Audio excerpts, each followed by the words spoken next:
this underdog role. They would not accept an underdog role. Almost making the catch. He did make the catch. He one-handed it. Intercepted. Marshall picks it up. Touchdown. The big surprise of the season is Oklahoma. Everybody asks, are they for real? Advantage, Scoops and Sooners.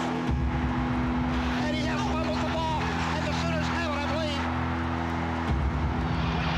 Touchdown! Who could have imagined this?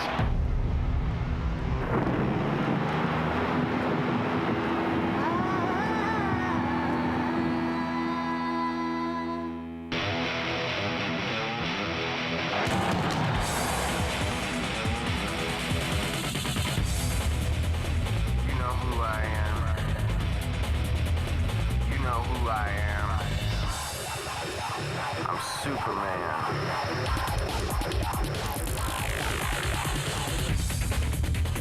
You know who I am.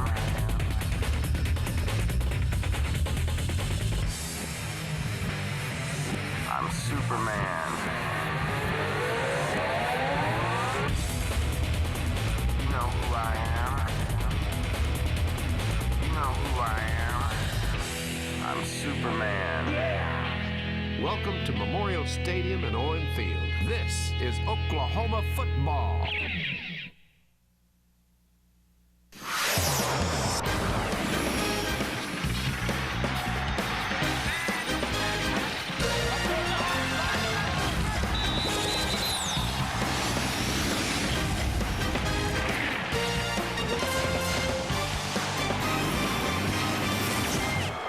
It's a cool September evening in Norman with another sellout crowd on hand at Oklahoma to greet their heroes.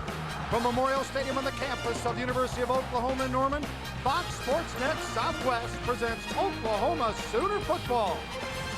This evening, the University of North Texas Eagles face the defending national champion, Oklahoma Sooners. Hi everyone, Bill Land along with Gary Reasons and the Sooners, rated number 3 in the nation, doing just fine, thank you, at 2-0 as they entertain UNT tonight. To be very honest with you, it should be a mismatch, Gary. These two teams are at opposite ends of the spectrum. Daryl Dickey brings his North Texas Eagles in here being very realistic about how well they can compete with the defending national champions, and I tell you, the Sooners are not disappointing this season, Bill. Both these teams hoping to get a little bit better tonight regardless of the outcome. For Oklahoma, they are improving with each outing, and particularly in the last game against the Air Force Academy, the running game exploded, particularly in the name of Quentin Griffin. Well, Quentin Griffin did exactly what this offense needs. When they pass the ball as much as Oklahoma does, to have a running game to go with it, that is just exactly what you need. Quentin Griffin exploded in the second half, averaged 7.7 yards for the game. I'll tell you, that's exactly what that offense needs. The Sooners, though, are dynamite on both sides of the football, and the defense, some folks think, may actually be better than it was on the National Championship Club of a year ago. Easy to see when most of those guys return, and you got a pair of All-Americans to anchor it. Talking about Rocky Calmus and Roy Williams. Well, those two guys are great. You talk about better than last year. Hey, they're quicker, they're faster. Rocky Calmus and Roy Williams on both sides of the football field. Hey, where does the offense go? Both of them can track them down. Great All-Americans, and they return here for the Sooners, and they lead that defense. The Sooners trying to take care of North Texas tonight, and they've got a new gunslinger in quarterback Nate Hibble. Hibble, too, is trying to improve each time out and has done so far. We'll talk about him as well as the receivers when we come back here in Norman.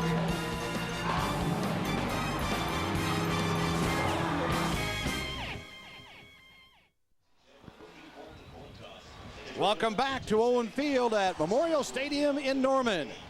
Oklahoma and the University of North Texas, the third-ranked Sooners at 2-0, UNT at 0-1, and you can see OU is charged up here in Norman. Bill Land, Gary Reasons with you up top, and we're going to bring in the third member of our broadcast crew down on the field tonight, our sideline reporter, Mick Cornett. Mick?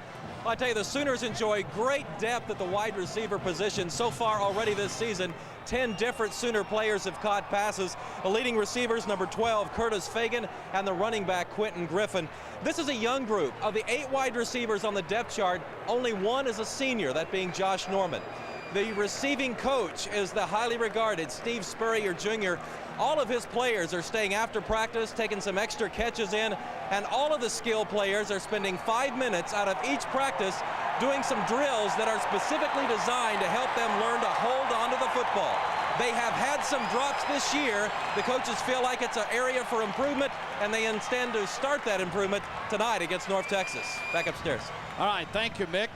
Mentioned earlier, a little cool tonight. A very pleasant night to play football. 77 degrees. Big thunderstorms last night. Chance of rain tonight. Hopefully it'll stay away with a breeze of 10 miles an hour coming out of the east. Oklahoma has won the toss and elected to defer. They will kick off.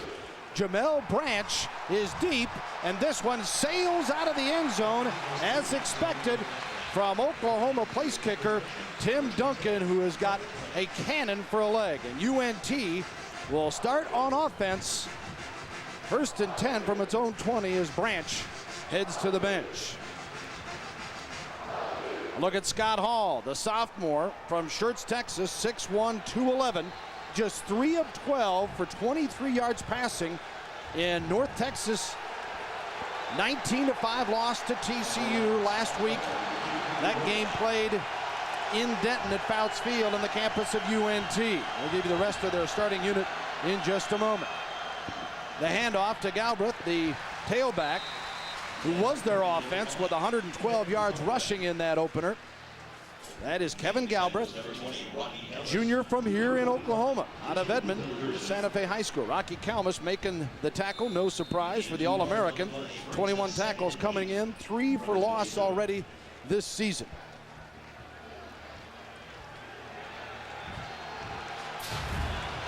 UNT, a gain of 2, 2nd and 8.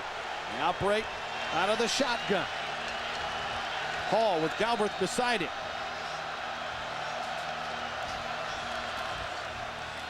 Fakes, and then the look-in is complete to the 30, 35, 40, and off to the races down the sideline. He's caught near the 20-yard line. Jamel Branch, the freshman out of Katy, Texas, nearly breaks it for 6. Bill, it's UNT has stunned Oklahoma. They really have coming out here. They got 3 receivers to the top of the screen. They're going to do a wide receiver screen, good execution. And watch the blocking as they pin the defenders inside. He's going to get to the corner. Pretty good speed here by Branch, but the defense of Oklahoma is really fast, folks. That's Teddy Lehman, the middle linebacker, tracking him down, doing a good job there. He's got 4.3 speed in the 40, and he showed it right there. 58 yards on the pass play. And remember, Hall, 23 yards total in the season opener for UNT. Man in motion is Marshall. The ball given off to Galbraith. Oklahoma stuffs him after a pickup of a yard, possibly 2. Should be 2nd and 8. Kalmus again leading the way for Oklahoma's defense.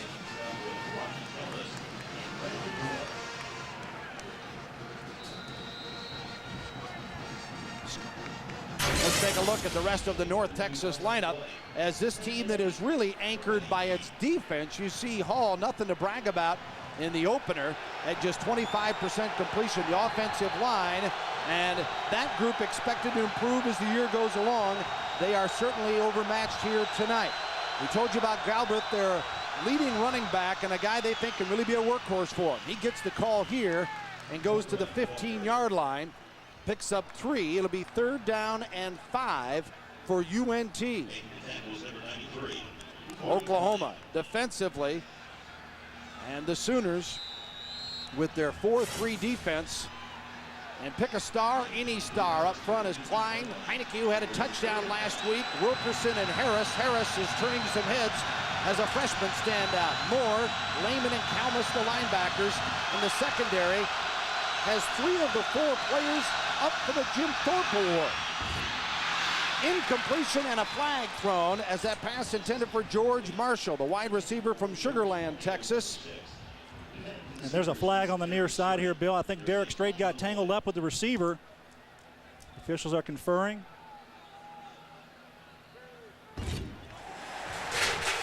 It's actually pushing off with the receiver, huh? Yeah, makes the call against UNT.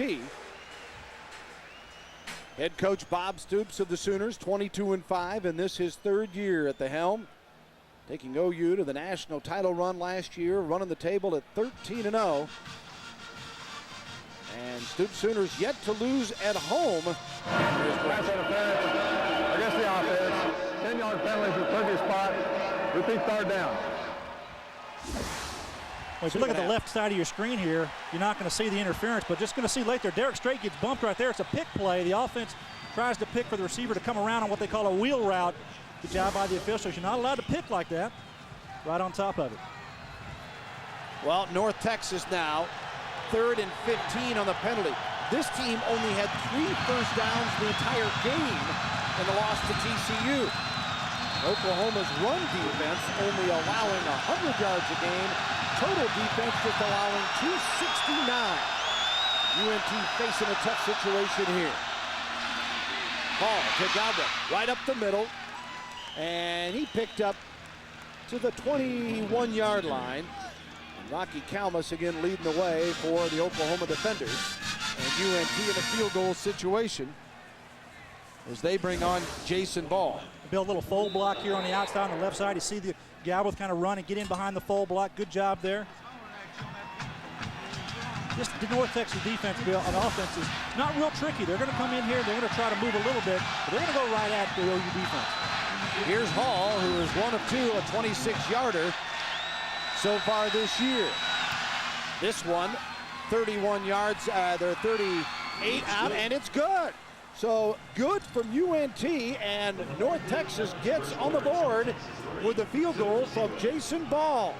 Well, that's a confidence builder for Daryl Dickey and his ball club. They come in here, take that first possession, get a big play in their first play from scrimmage and go down the field. It's exactly what they want to do. Get some momentum going their way, but now they've got to go out there and play some defense, Bill. So Ball hits on the field goal from 35, or the 38, I should say. 38 yards for Ball, and UNT takes the 3-0 lead, and what a confidence boost this gives the Mean Green. Scott Hall, really their offensive, their quarterback, he's the key to that offense. Did a nice job that time, had the poise, really didn't make any bad plays, so good opportunity for the Mean Green to move down the field. They did a nice job. Yeah, particularly an inexperienced quarterback that kept his cool, did not do anything to turn it over, and they pick up 3 with 11:59 to go in the first quarter. There's a good look at Daryl Dickey. He's familiar with Oklahoma, was up here a couple of years ago when he brought UNT. He's in his 5th year, 3-8 a year ago, 1-4 in the Big West, and of course he is the son of Jim Dickey, former Kansas State coach, and Daryl played quarterback there. And Jim, his father, was an assistant on Barry Switzer's staff many years ago here, so Daryl knows all about the tradition of Oklahoma. The short kick, and is fielded at a fair catch. And let's see where they're going to mark around the 20-yard line as Oklahoma will take possession there.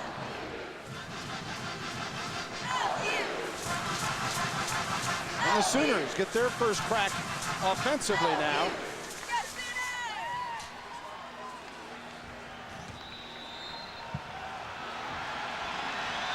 And Nate Hibble comes on, the junior from Hazelhurst, Georgia, the transfer from Georgia, and 6'3", 217, has thrown for 313 yards, 2 interceptions, 2 touchdowns so far. A slow start against North Carolina, slow start against Air Force, and then came on. And comes out throwing to Trent Smith, the tight end, and it's complete just shy of the 25-yard line for a pickup of 5 yards. Here's the Oklahoma offense, the line. First of all, Hibble and his completion percentage at 57%, and came on real strong in that second quarter against Air Force. Frank Romero is the all-everything candidate for OU. Sim Smith and the rest of the bunch, the backs and receivers. As Mick told you, they spread it out as far as throwing the football. Woolfolk will see on defense as well. Hibble out of the backfield, Griffin to the 30, and still on his feet and knocked out of bounds, but about the 39-yard line. Came in here as one of the top receivers in his ball club. They throw the ball to Quentin Griffin. You see there on the screen, 8 catches already coming into the ball game, Bill. And he's just picking up where he left off with Air Force. He ran the ball extremely well. This is just a little read here by Nate Hibble. He's going to read his progression down the field. He knows that he's got Quentin Griffin in the flat. Does a nice job of coming off those receivers, and Quentin Griffin delivers. And Griffin, 8 catches, tied for the team leadership in that category coming in. Picks up 15 there, and OU on the first down. Nothing doing at the line this time as UNT stiffens. And this North Texas defense is a group that they're pretty proud of. They did a great job against TCU. And let's take a look at up front. Keep an eye on the fire plug, if you will. Brandon Kennedy, 5'10", 325 pounds. Their all-conference player from a year ago is at linebacker, Brad Castle. He is a senior. And in the secondary is an area that they might be a little bit suspect. They're also missing a player or two because of injury there, and Knowlton is filling in at one of them. 2nd and 10 from the 40. Hibble. Dancing, now got time. Looking downfield, and it is complete. Woolfolk inside UNT territory at the 41-yard line of the Mean Green. When we talked to Bob Stoops and Mark Mangino about their offense, one thing they wanted to establish was the quarterback, Nate Hibble, having some patience in the pocket. And he showed right there the patience that he needed to get this handled. The offensive protection breaks down just a little bit, but Hibble buys the time and he needs. You see the patience he waits for the receivers, and Woolfolk does a nice job of coming to the open area, and that's a good shot and a good catch. Sooners pick up 19. Back to the live action as Woolfolk spreads out. Anchored inside as Oklahoma keeps it on the ground again, and Griffin stuffed again there. 10 minutes to go, first quarter. North Texas with a 38-yard field goal from Ball and a 3-0 lead, Oklahoma's first possession. You're going to see a lot of people run in and on and off the field for the Eagles. Their front four, they roll about 12 or 13 guys into the game, Bill. Going to keep those guys fresh and bring a lot of people against this OU offense. 2nd and 12, a loss of 2 on the play. For Griffin last week, getting 26 carries, 201 yards. Hibble, quick look, complete, 40, 35, and diving inside the 35-yard line. Josh Norman, senior out of Midland, Texas, came in with a couple of grabs for 16 yards.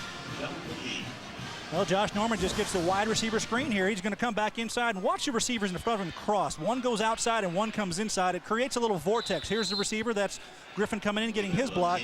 Normally he's going to go right up behind Griffin, but he saw some room to the outside. Norman does a good job of picking up some extra yards.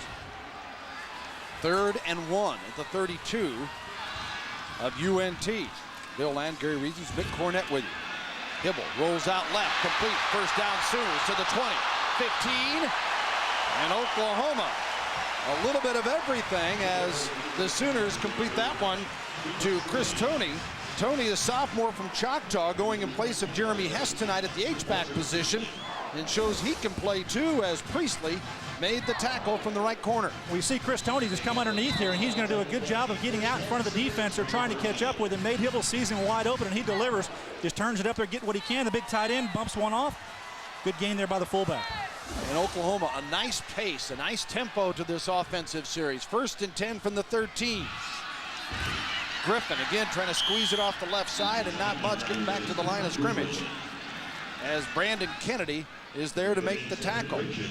Well, Oklahoma's passed it around, and I mean that, Gary, and it's kind of funny talking to Mark Mangino, the offensive coordinator, yesterday. He said, well, has Nate Hibble got a guy he kind of feels like he really connects with? And it was like, well, no. We do spread it around, and we tell him we don't want favorites. That's exactly right. This offense is not going to pick out one receiver. It's going to favor the scheme, and Nate Hibble's job is to find the open receiver, and he's done a good job of that tonight. 2nd and 10 at the 13 now. Hibble out of the shotgun. Griffin out of the backfield to the 10, 5, touchdown Oklahoma!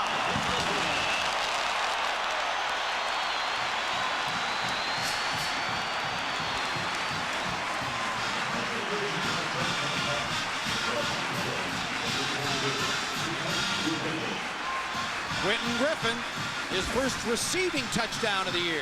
Well, Nate Hibble does a good job. You're going to see pressure from the outside on both sides. You've got the blitz coming, but he reads it well. Quentin Griffin gets to the outside, and his 4.3 speed and a little juke there is all he needs to get in the end zone. Good execution by Oklahoma on their first drive. Tim Duncan for the point after. He's 10 of 10 on the year and 5 of 5 in field goals.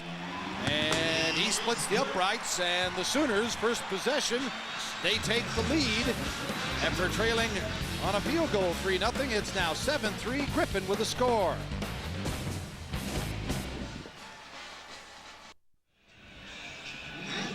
Oklahoma answers North Texas, and it's 7-3 Oklahoma And the Sooners wasting no time offensively. And the passing of Nate Hibble, that can only be a good phone call. I'm telling you, it sure is. I tell you, he was perfect on that drive. Read all of his keys exceptionally well, did a good job of distributing the football, which is what Mark Mangino told us. He wanted them to distribute the ball appropriately, and Nate Hibble just came through and executed perfectly. Getting out to Quentin Griffin, one of his leading receivers on the football club. And I tell you, Oklahoma, no rust on that drive, Bill. Griffin from Hibble, and OU leads at 7-3, and Duncan to kick it off again. And this one again leaves the end zone, and UNT will get it 1st and 10 from its own 20. Let's see how Oklahoma's defense answers this time. I don't think they're going to be caught by surprise this time. They realize that North Texas is a formidable offense. One play, though, does not make us, make a football team. This Oklahoma defense has a lot of talent out there, as we talked about, Bill. It is quicker, it is faster than the defense from a year ago. I expect them to play a lot better on this drive.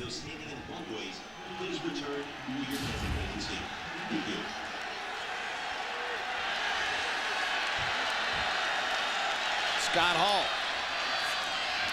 to Galbraith, dives across to the 22-yard line. Pickup of 2. Jimmy Wilkerson, sophomore from Omaha, got 11 tackles in the first 2 games this year, is there to make the stop. It'll be 2nd and 8 for UNT. The one thing that Daryl Dickey doesn't want to have happen to his offense to kind of make mistakes, and that is throw a bad pass, put the ball on the ground. Really want to keep themselves into the game. They don't want to create bad field position for their defense, so they're willing to go out there and try to get what they can, and hopefully, if need be, execute a good punt just to win the field position game here.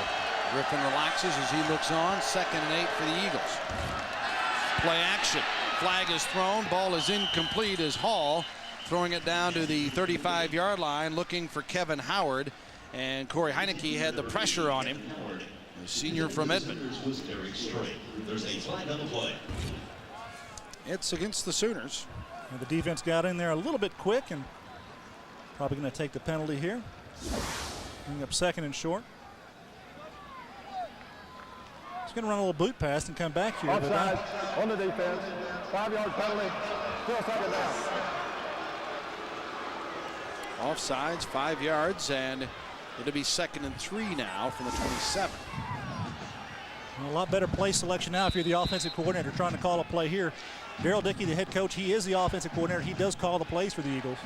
Daryl Dickey told us one thing he was not worried about his team, was he said, even though this might be the best team that UNT has ever played in the history of the program, he goes, will not be in awe because they play these types of teams, maybe not national champions, but big time and Big 12 schools all the time in their pre-conference slate. Galbraith. Nice job to cut back to the right side and picked up the 1st down, crossing the 30 out to the 33-yard line. Kevin Galbraith is a JUCO transfer, came into the North Texas program this past spring, doing a good job in the first ball game against TCU, getting over 100 yards in the ball game. Been a pleasant surprise because they really didn't know who was going to show up at the running back position for him. One thing they found out about Galbraith is he got some durability and went the whole game and didn't realize that he'd be able to do that, but came out and played very well last week, and they're expecting good things from him this season. And Galbraith sets him up with a 1st and 10 at the 34. We mentioned he's out of Edmond, Santa Fe, and went to UNT via Northeastern Oklahoma A&M and Miami. And Galbraith plunges ahead here to the 37-yard line, and Kalmus is there to meet him for Oklahoma. Rocky Kalmus just shows why he's one of the top linebackers in this country. I tell you, he's a guy who is really the heart and soul of this defense. And Rocky Kalmus sticks up. He can make the plays inside. He can make the plays outside. Good instincts. That's a good thing about Rocky Kalmus. He has the instincts to find the football. Hey, just throw it out there, Bill. He's going to go get it. Yeah, and visiting with Mike Stoops yesterday, the defensive coordinator, the superlatives just continue to flow for Kalmus and Williams and this entire defensive unit. He said they're such a fun group to coach that they really look forward to all aspects of football. Practice, not just games. And this bunch has been terrific. And the flags stopped this play from getting underway as they were looking to throw it to Howard.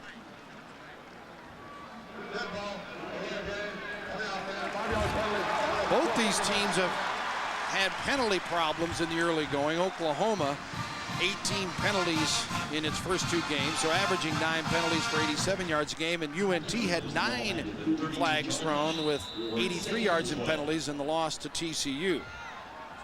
And Daryl Dickey knows if they're going to have a chance to stay in this game or extend the competitive portion, they can't afford to shoot themselves in the foot. 2nd and 12, ball on the 32 now. Ball gives to Galbraith. Rolls across to the 40-yard line. And it'll be 3rd and 4. Roy Williams, one of the tri-captains, strong safety, makes the tackle. Junior from Union City, California. Well, Bill, the Sooners are an attacking style defense. You're going to see them try to get in the backfield, and what they're doing is using their aggressiveness. Good job of blocking and locking up there on the outside, and Galbraith just kind of slips right through them. Good execution by that offensive line. Crowd gets after it now. There's a 3rd and 4 facing UNT in a timeout. Scott Hall, and I realize you're talking a relatively inexperienced quarterback. Last year as a freshman, he started the last 9 games of the year, but hadn't faced this kind of situation. Stay with us, Oklahoma. The early leader, 7-3.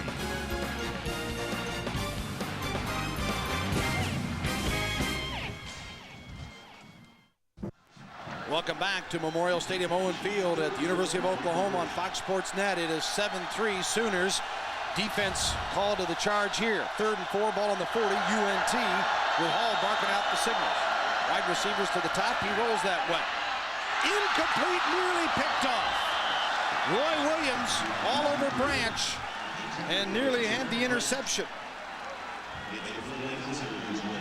Williams last year with 93 tackles in that championship role. Had a pair of picks.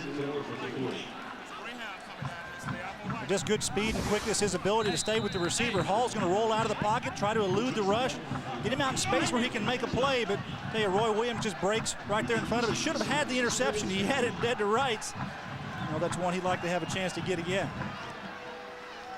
Hall, the punter, Jason Ball, and it goes to the 15-yard line, and good coverage by the return unit as Oklahoma will have it 1st and 10 on their 15-yard line after the punt from Ball, who put the 3 points for UNT on the board. Oklahoma up 7-3.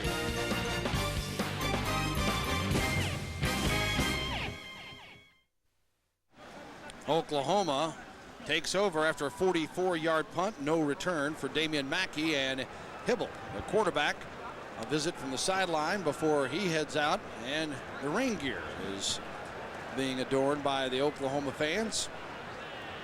They had 1,000 tickets available yesterday that were sold very quickly, that North Texas returned, and everybody knew. You can see they came prepared. Good Boy Scouts and Girl Scouts here, as this thunderstorm that hit last night, that doesn't keep them away, and part of the reason Oklahoma's won its last 14 is the incredible support that they receive here at Owen Field. Hibble, who was 6 of 6 in the opening drive, makes it 7 of 7 on 1st and 10 to Griffin. He gets 5, leads it to the 21, and actually a 6-yard pickup for Quentin Griffin. Yeah, just like a pitch play, get Quentin Griffin with his speed to the outside, just toss it to him. Let those wide receivers block, and they do a good job of blocking. See Nate Hibble here is going to deliver it. It's going to go immediately right to Griffin, but look out front. You see the receivers blocking, doing a good job of picking them off, and that's a good open field tackle, a shoestring tackle. Number 3, Josh Norman, trying to make the block out there. The pitch to Griffin on 2nd down.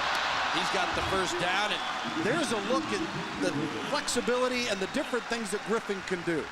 Well, that's what Quentin Griffin brings to the table, Bill. Not only does he have the speed and quickness to elude people, but when he needs to, he can get that low center of gravity down. He's only 5'8", but I tell you, he really delivers a punch. He's 205 pounds. This year, he got a lot stronger, a little bigger upside. And I tell you, when he gets his receivers blocking outside like this, you see the cut block inside, and Quentin Griffin takes advantage of it and then lowers his shoulder for the extra yardage. Mark Mangino said one of the shyest people he's ever been around, but he said what a terrific person and a great worker, and that added weight has really helped him.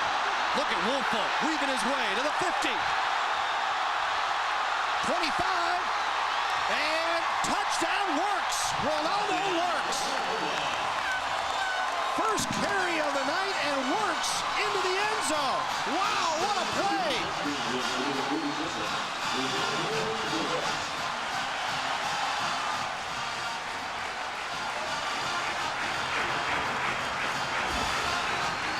72 yards, Ronaldo Works. Well, the draw play inside, Ronaldo Works came on the scene a year ago as a freshman for the Sooners, did a nice job early in the year.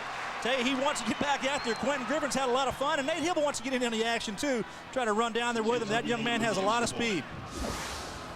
And Works makes it Oklahoma 13-3. Duncan for the point after. It is 14-3. Works last year in a game that we had went 75 yards against Arkansas State. Well, there was only 72 remaining tonight, and he did it in one boot. Well, Ronaldo Works does a nice job here. Watch the center and guard. They kind of full block inside and pick off the linebacker. That's a good job there by Mike Skinner, the right guard, doing a good job of picking him off, and his receivers, as we've talked about already, do a good job of blocking, trying to get in the way here. The speed that Oklahoma possesses, not only on defense, their running backs can bring it down the field as well, Bill. One more time as Works, who played a lot early last year, Gary, because Griffin had a bit of a shoulder problem, and it's not like this guy doesn't have talent as he shows us here. That's exactly right. He came on the scene, as I said, a year ago, early in his freshman year, and Ronaldo Works showed that he could play hard. He was good between the tackles a year ago, really exploded into people, but they're showing his speed that he has. Good job by the young man coming in, just giving Quentin Griffin a spell there. That takes it all the way to the house. Well, competition for a position is always good. It's always a good thing. Yeah, last year he was an honorable mention freshman All-American as he ran for 377 yards and averaged 4.5 a carry, 5 touchdowns, and the kickoff, and they're going to keep it right there. Good decision made by a little of encouragement as Cobbs had a thought of bringing it out, and quickly Branch said, no, stay right here.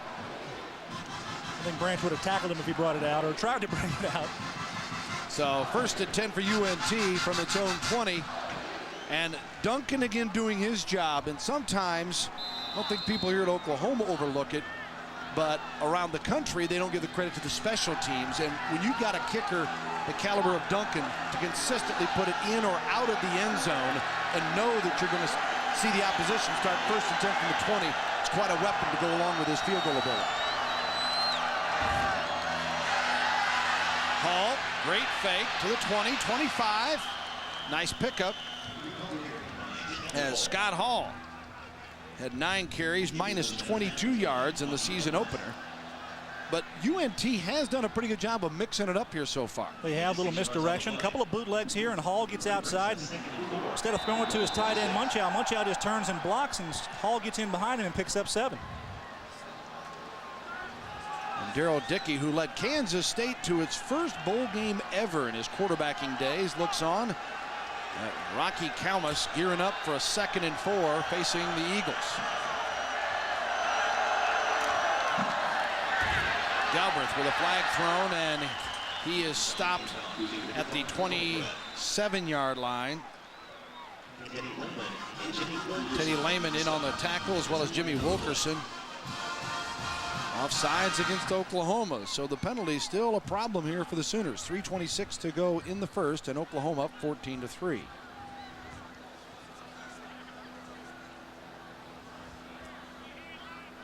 Offside on the defense. 5-yard penalty. 1st down.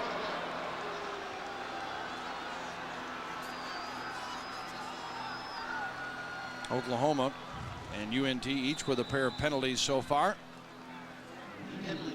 And now North Texas 1st and 10 at the 31.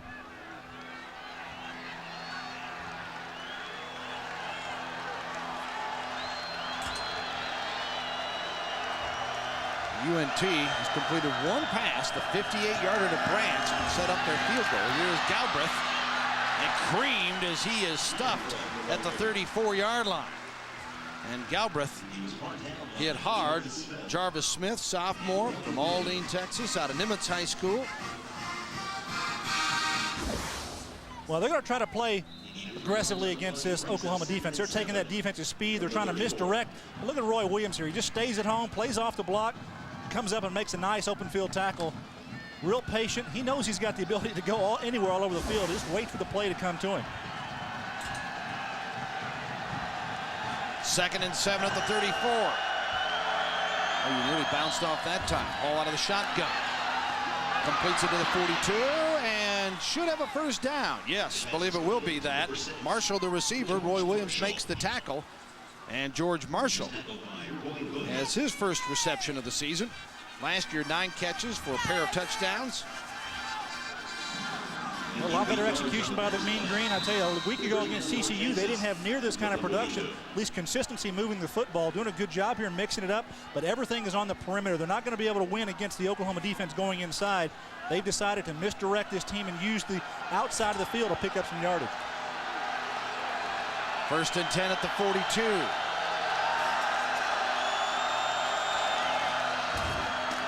Galbraith pushed back. No gain. It'll be 2nd and 10. Kalmus led the way for Oklahoma. Jimmy Wilkerson also up there. And that's just what I was talking about, going inside against Wilkerson and Kalmus. It'll be a tough day for those offensive players to make any room for the backs to come through there. That defense, they stay at home and they play tough and they're physical inside. Not only are they fast, I tell you, they are really strong inside.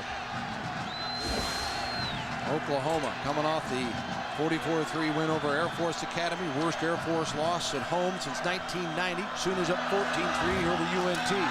Galbraith again trying to find a hole. Squeezes through for a yard or two. Stopped at the 45-yard line. And Brandon Everidge was in on the play. Everidge, who just had a huge game at the Air Force Academy. A little banged up. They'd like to be able to play him. Kind of pick and choose their spots tonight, but this guy, talk about a guy who wants to be out there all the time. Well, he's a hammer. Teddy Lehman does a good job coming here and leading on the back. Everidge just comes over from his free safety spot. There were some hits that Everidge made, Bill, in that Air Force game. Tells me, hey, this guy has no regard for his body. He just throws it around. Everidge is one of those guys, they just love on that defense. 3rd and 7 at the 45. Hall with a flag thrown. Keeps it and hit hard. Kalmus met him after a yard or two. And again, let's see which way the whistle goes. Number 11, Lehman, and 20 Kalmus making the tackle for the Sooners. And again, offsides Oklahoma.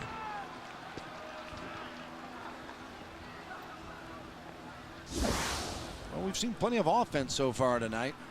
I don't know if it's a cadence thing that Scott Hall is using, but maybe just alignment. Somebody's trying to get in there a little bit early. I don't know who they're calling that on.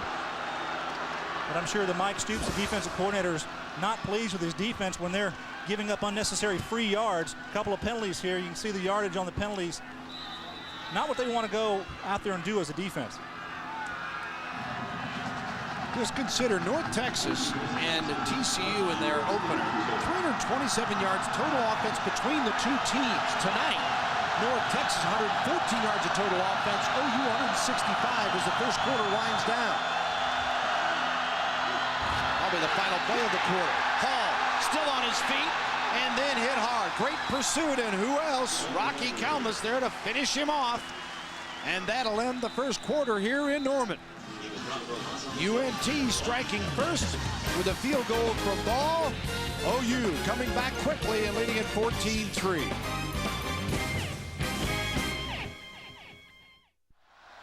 Welcome back, Oklahoma, as we get ready for the second period, leading at 14-3. Bill Landry Reasons up top. Down on the sidelines, Mick Cornett with a special guest. Yeah, I have a little trouble hearing you down there with head basketball coach Kelvin Sampson. Kelvin, how's your team look this year? I think good, Mick. We're, every year we say we're going to be good, but we're really excited about this year. Got solid nucleus coming back and got an outstanding recruiting class, so we're excited. Now, when can you start practice? Our conditioning program will start in force this week, but official starting day will be October 13th. Hollis Price coming off the tricep injury. How's he doing? You know, it was a little bit worse than we thought. He was cleared to begin workouts 100% in August, so he's been doing good. It's been slow coming back, but right now he's looking like the Hollis of old. Okay, how you like this game? I like this game. I wish it would stop raining, but our offense looks a lot better than it has, and the defense is good, so Sooners look good. All right, good luck. Thanks, Mick. All right, Kelvin Sampson, 26-7 a year ago, former National Coach of the Year. His Sooners can start working out next week. Yeah, and what a facility that they're about to complete out there with the practice gyms that are being added on to the Lloyd Noble Center.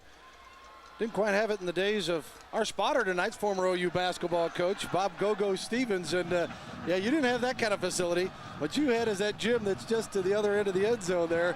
And the old OU Fieldhouse. The facilities, and we'll talk more about that at halftime here tonight with Joe Castiglione and some of the other folks here at Oklahoma. The boom is on here at OU. All right, back to the action to start the second period. It is 4th down and 3. And that brings on the punter, Ball. Taken at the 15. And hit at the 22-yard line. Oklahoma, as Hurd made the tackle. And Oklahoma will operate 1st and 10 from its 21-yard line. Well, we're going to take a look at some of the great tradition of OU football tonight, and certainly when you start talking about that, you must talk Bud Wilkinson. Wilkinson, the legendary Sooner coach from 47 to 63, led OU to 3 national titles in 50, 55, and 56, and of course, that was the great era of the 47-game winning streak for OU, as Wilkinson led the Sooners to 4 unbeaten seasons. Bud Wilkinson, one of the OU legends. Hibble, been hot so far. Not now, picked off by Spencer at the 30 and down to the 29. So the interception by Cody Spencer from Grapevine, Texas. He gets his first interception of the year, and Nate Hibble throws his 3rd INT of the year. Well, Nate Hibble, I don't think he even sees Spencer. He's waiting for one of his receivers to come across the field. In the middle, I think he's trying to hit Savage on the top here. He's going to come down and across, and that's what Nate Hibble's trying to accomplish. There's Savage sitting down. I'm sorry, that's Quentin Griffin underneath, and Savage is underneath, but he just overthrows that ball, and Spencer does a nice job of picking it up, and good interception. Just a poorly thrown ball here by Nate Hibble. He just lets this one sail. He's got plenty of time, good protection in front of him. He delivers the ball over the one linebacker, but just a little bit too far. Kind of hard to thread the needle there between 2 of them. Well, when you're a 40-point underdog like UNT coming in here, Daryl Dickey telling his club, don't make the mistakes that'll kill you. Don't give up the big plays. Well, they've created the turnover. They gave up the long touchdown run to Works, but now they have a chance to get back on the board in this steady drizzle that's hitting here. Incomplete on the first down pass as they were going to Kevin Howard, a sophomore out of Dallas.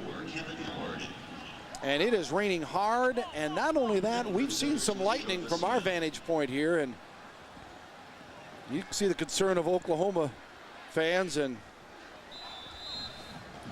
well, one thing Oklahoma doesn't want to have is they don't want North Texas to strike a little lightning here with the score off the interception. The defense wants to stiffen. They want to turn this thing around. As you see the rain coming down on the fans, you won't be turning many of these faithful red away from here. 2nd and 10 at the 29. Quarterback Hall has Howard in motion.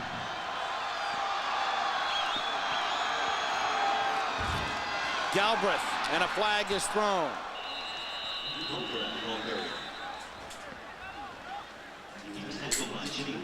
Wilkerson with the tackle for Oklahoma, and the penalty against UNT.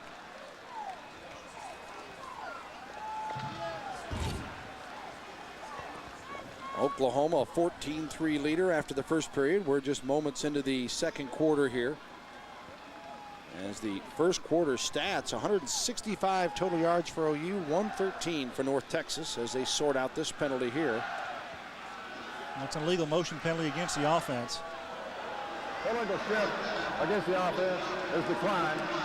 Holding against the offense, a 10-yard penalty, repeat 2nd down.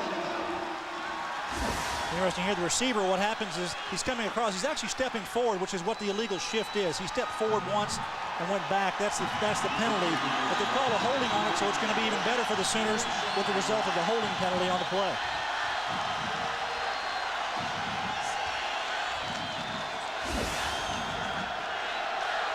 Second down and 20 now. The ball on the 39. Hall trying to be heard above this roaring crowd.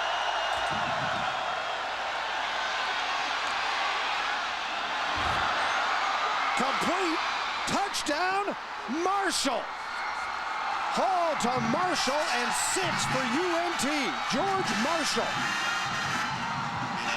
A 39-yard pass play, and North Texas again stuns this Oklahoma crowd.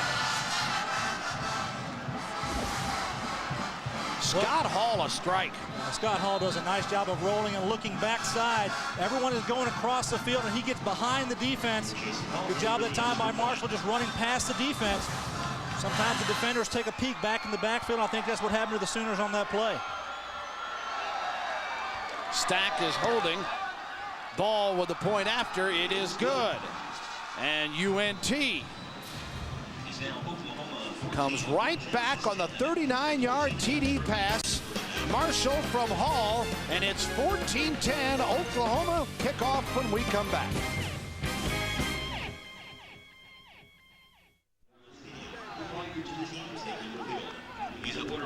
Welcome back to Owen Field, Oklahoma 14-10, and we've had plenty of weather here as well as offense. Let's go down to Mick Cornett, find out more about the weather. Oh, we have good news to report from the sidelines. It is not raining anymore. All of the fans have got their parkas on, though. The wind has picked up out of the north. It's kind of cool down here. Right now, blue skies overhead. Looks like some more might be coming in. Your shirt's not soaked. Where did you go a minute ago? He's smart. That's why he got out of there.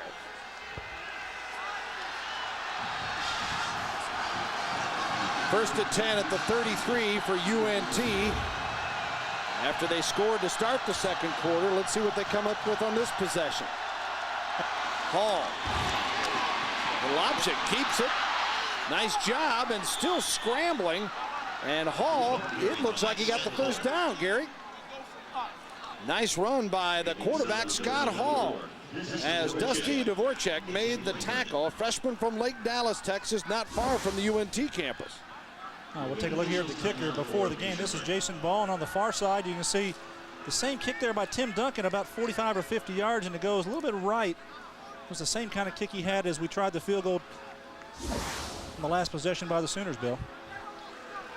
We'll come out and measure, and I'm impressed with North Texas. Their offense, that just 129 yards of total offense against TCU, including 112 of that from Galbraith. And here tonight, they sit with 152 yards with 9:43 to go in the second period. First down, North Texas. Well, they've definitely come in here and prepared and played very well here against the Sooners. Kind of strange, they decided to leave North Texas, the Denton area, right at 2 o'clock today. The game time at 6:30. So they drove up 35, Interstate 35, what, about 2.5 hours to get here before the game, and came out here to take care of business and did a pretty good job so far. Pre-game meal at home, drive up for the ball game, kind of like high school. I'll tell you what, they've come ready to play. First and 10 at the 43. Galbraith stopped at the 45, forward motion still going before they finally blow the whistle, and carries it nearly to the 47-yard line, and tackled by Teddy Lehman, as well as Kalmus. Well, the Oklahoma coach is really excited about this youngster Lehman, a sophomore from Fort Gibson. Well, the middle linebacker, Lehman, number 11, steps in there, scrapes across, does a good job, uses leverage, gets down underneath the runner, uses his legs and his lower body and his strength. And Rocky Kalmus, hey, you're not going anywhere else. I'm just dumping you back. And Lehman's learned a lot from Rocky Kalmus. He's a young guy, just a sophomore, 4.3 speed in the 40 Bill, just tremendous for a middle linebacker. Yeah, just 11 tackles last year as he played sparingly, but he has really come on quickly. Flags everywhere will stop this play from getting underway with 8:51 to go in the second period.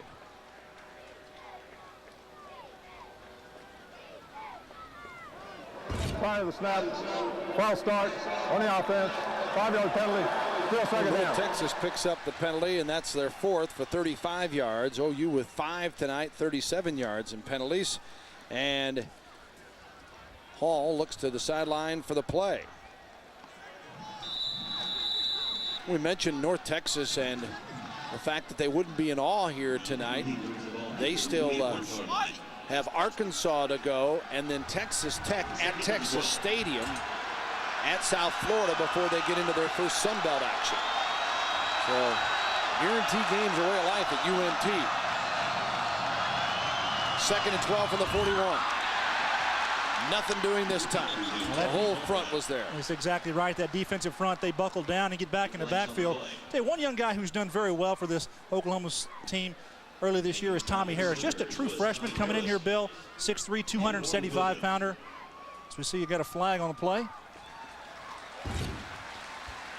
But Tommy Harris is a guy who, I tell you, they call him the strongest player on their defense. Just a true freshman. I tell you, the size, the ability, the upside, they say, is completely off the charts with that young man. You know, that play did a nice job of stuffing the guard and getting in on the tackle. Yeah, when you look at the sophistication and the technology available for weight programs and what players are basically staying on campus all summer, to have a true freshman come in and be one of your leaders, if not the strongest, is just absolutely incredible. And he plays, not just strong. 3rd and 12. Marshall in motion. Galbraith. Nowhere this time. And the OU defense answers again, and North Texas will have to kick it away. Trying to get it inside again, and Wilkerson and Harris, we talked about them, the linebackers, Lehman, doing a good job. Everybody right up front in the middle of the field, the Sooner defense is really responding. Roy Williams and crew to the sideline as coming on to punt.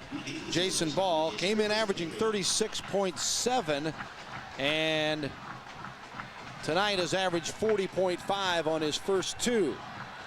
And OU, one man deep, that ball nearly blocked, and the Sooners will stay away from it. Rolls inside the 25-yard line. And Oklahoma will take over there. Shelby to the sideline at 14-10 OU.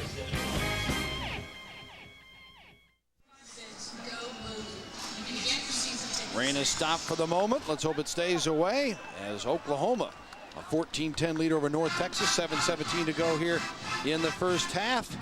Well, everyone here, of course, pointing to Texas, Oklahoma, that's coming up October 6th. One of the better OU wins had to be in '93 when the Sooners, led by K.O. Gundy, throttled Texas 38-17 to stop a 4-game losing streak in the series, as Gundy not only threw it but ran it well, and Oklahoma down at the Cotton Bowl put away Texas 38-17. Gundy throwing for 111 yards, and you see squirting in for the TD as well.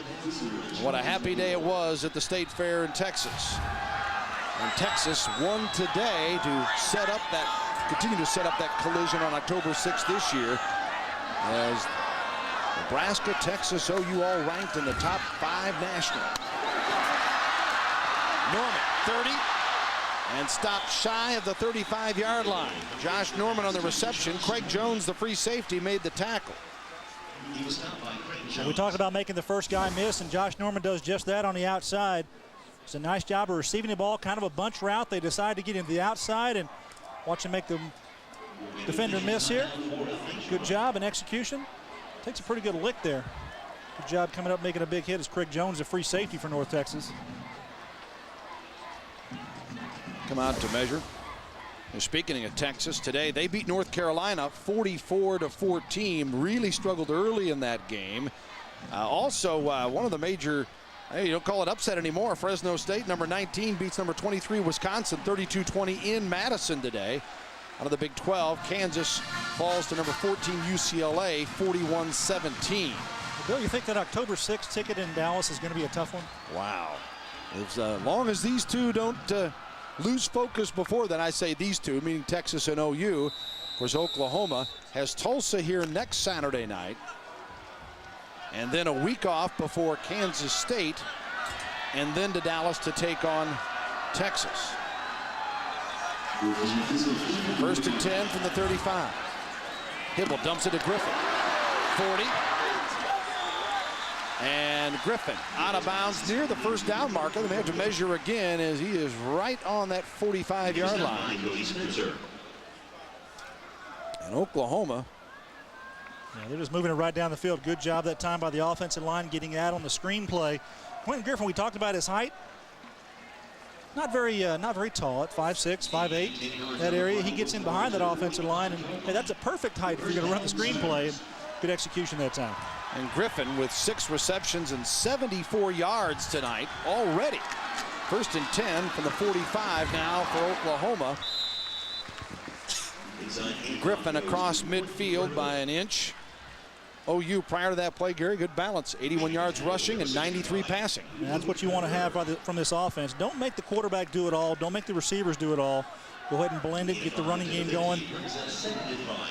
Luke Condor made the tackle that time on Griffin. Clock moving at 6:23. Oklahoma 2nd and 5 at the 50. And leading at 14-10. Griffin. And North Texas, nice job of swarming to the ball, but not before he got the first down as he crosses to the 43-yard line. Knowlton made the tackle. Markeith Knowlton. Toss play. Good job, Chris Toney here, number 39, the fullback. Watch him kind of seal and cut off Castle right there. He's going to knock him off out of the play. And good job that time by the offensive line. Everybody's sealing him inside. Makes it easy for the running back to get around the corner when you have blocks like that. Oklahoma, Norman back in. Redshirt freshman Mark Clayton split out at the bottom of your screen. Hibble with a keeper and to the 40. Stayed in bounds. And Hibble tackled. Got a couple, and Taylor Casey with the stop for the Mean Green of North Texas. Well, trying to do a little misdirection. We give it to the tailback here a lot. Go ahead and see if we can get the defense overcommitting, but Taylor Casey does a nice job of playing off the block and taking care of Hibble without too much yardage. Picked up about 3 yards. Young and old, they're here enjoying Oklahoma football, but the Sooners making it too tight for the OU faithful for the moment. Leading 14-10 as North Texas had a couple of big plays. One that set up an opening field goal that gave them the lead in the game. Pass over the middle, complete to Trent Smith. And Smith to the 36-yard line. 3rd down and 3 for OU. Clock moving under 5 minutes here. The tight end likes to get into the passing game. Go ahead and spread it around here. That's the ball distribution. Mark Mangino talked to us about it. They want to spread the ball around, and Nate Hibble's done a nice job of that, spreading it around before the game. Coming in here, 10 different receivers have caught footballs, Bill. And that just tells you they use a lot of players in that passing game. 5 different receivers tonight have made catches, and in fact 6, as Lance Donnelly is now among that group. And Oklahoma, 3rd and 3. And a timeout on the field as Bob Stoops, National Coach of the Year for leading the Sooners in just his 2nd year to a national championship. Well, a lot of things went well for the Sooners a year ago, and I don't think it was any surprise or any mistake. That man can coach, just flat out coach. There's no doubt about it. A lot of speculation about his coaching staff and possibly one of those guys moving on and getting a head coaching job, but they haven't done that. They've stayed together, and they feel like they work real well together. If you take a look at the players here and see what kind of awards they're up for, I tell you, it's just an all-star team here, this football team. And Rocky Kalmus with the 3 opportunities there, the Butkus, Nagurski, and Lombardi awards. There's even talk about Rocky Kalmus as possibly being a Heisman Trophy candidate. Nobody's really emerged offensively in the nation for that award, and I'll tell you, the numbers that he's put up certainly might merit some consideration. Yeah, and you see 3 of their 4 defensive backs up for the Thorpe Award. You know, back to Kalmus, and we may look a little bit too far ahead here, but I think you mentioned the key thing, that if no one comes out offensively and just puts great numbers, and Kalmus getting a lot of national exposure, has already scored a touchdown on defense, and you look to that Texas game, Chris Sims has been labeled as a Heisman candidate. Think if OU beats Texas, Kalmus has a better game or a standout performance, that might be the game where people nationally say, you know what, we better really look at this guy for something like that. And that's a ways off, of course, but we'll see what happens. The completion here on the 3rd and 3, and OU will move the chains again as he comes back again to the tight end, Trent Smith. And Oklahoma with 13 first downs now as Knowlton made the tackle. Just too many things to defend against the Oklahoma offense. That time the boot pass coming around, and Trent Smith just drags across from the far side. He's going to come around, watch, get behind the linebackers, and Hibble's going to get across there and wide open. There's nobody actually covering him, so he should make a big play on this. Good job of coming up and tackling in the secondary. Clayton wide left, Fagan and Smith to the right, pitch out to Griffin. Griffin to the 20, and dragged down inside the 15-yard line. Quentin Griffin comes up with another big run. He had 10 runs of 10 or more yards in the Air Force game. Craig Jones makes the tackle here on this double-digit carry. Well, I tell you, when you get your running back out into space Quentin Griffin can make a miss, but I tell you, he's getting a lot of blocks up front from his offensive line. And this fullback, Chris Toney, number 39, is doing a good job of blocking on the perimeter for him as well.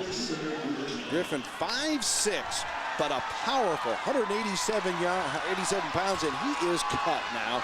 1st and 10 at the 14. Griffin cuts to the corner, 5, and Oklahoma on the board as Griffin just does edge in. Knowlton trying to give chase, and Griffin beat him to the pylon. I talked about blocking, and that's exactly what happened for the Sooners on that play.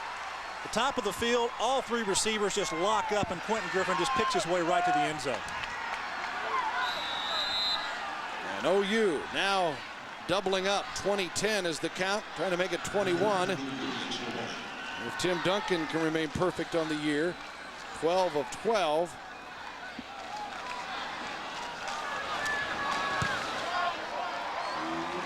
And it's good. So Griffin, his 2nd touchdown of the night. 1 on the pass, 1 on the run, and OU leads at 21-10. Well, watch these 3 guys right here. They're going to lock up right there, 1, 2, 3, boom. Quentin Griffin just gets out there in space. Look at the blocks. Everybody gets their hat on hat. That's what coaches call get your hat on hat and lock up. Trent Smith does a great job there of blocking on the outside. It's exactly how you draw it up, and if your offense can execute like that, it's going to be big plays all night long. Sooners up 11 as Quentin Griffin, his 2nd TD of the night, has the other one for Oklahoma, and the Sooners lead at 21-10 with 3:43 to go here in the first half. There's a scoring drive at 76 yards, 9 plays, and the Sooners requiring just 3:34.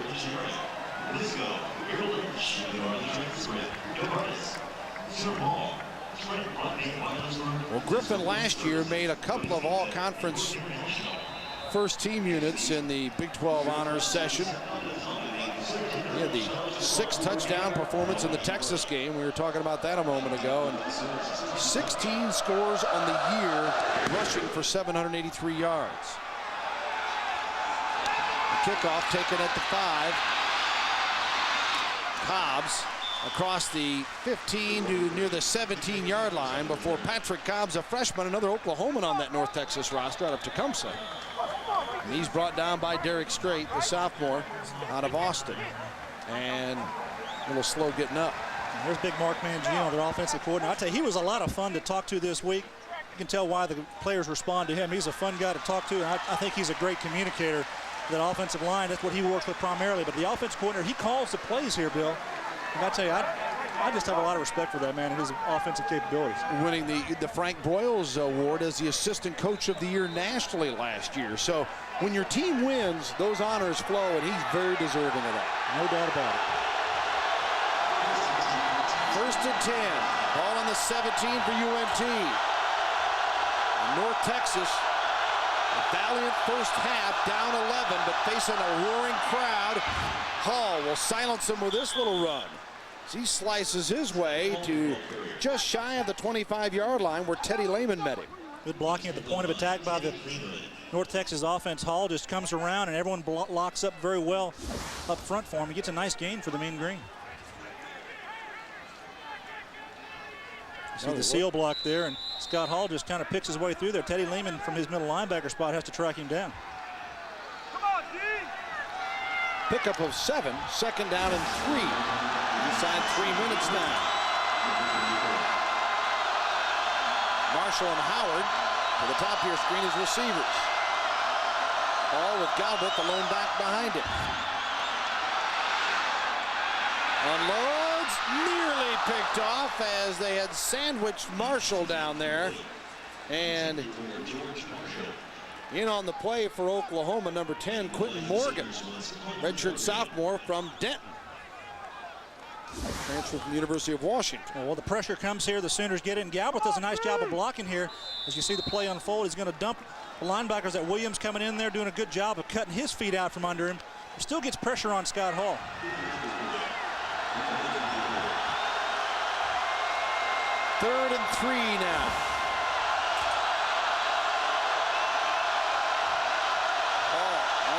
second. Galbraith. Very close to the first down for North Texas. Kevin Galbraith. Making the tackle, Dusty Dvorak. Dvorak making the stop for Oklahoma. As you see Kalmus crew, and they're going to bring out the chains for a measurement. You mentioned Dvorak. He's another one of those young players that are playing very well inside defensively on the defensive tackle spots here for the Sooners.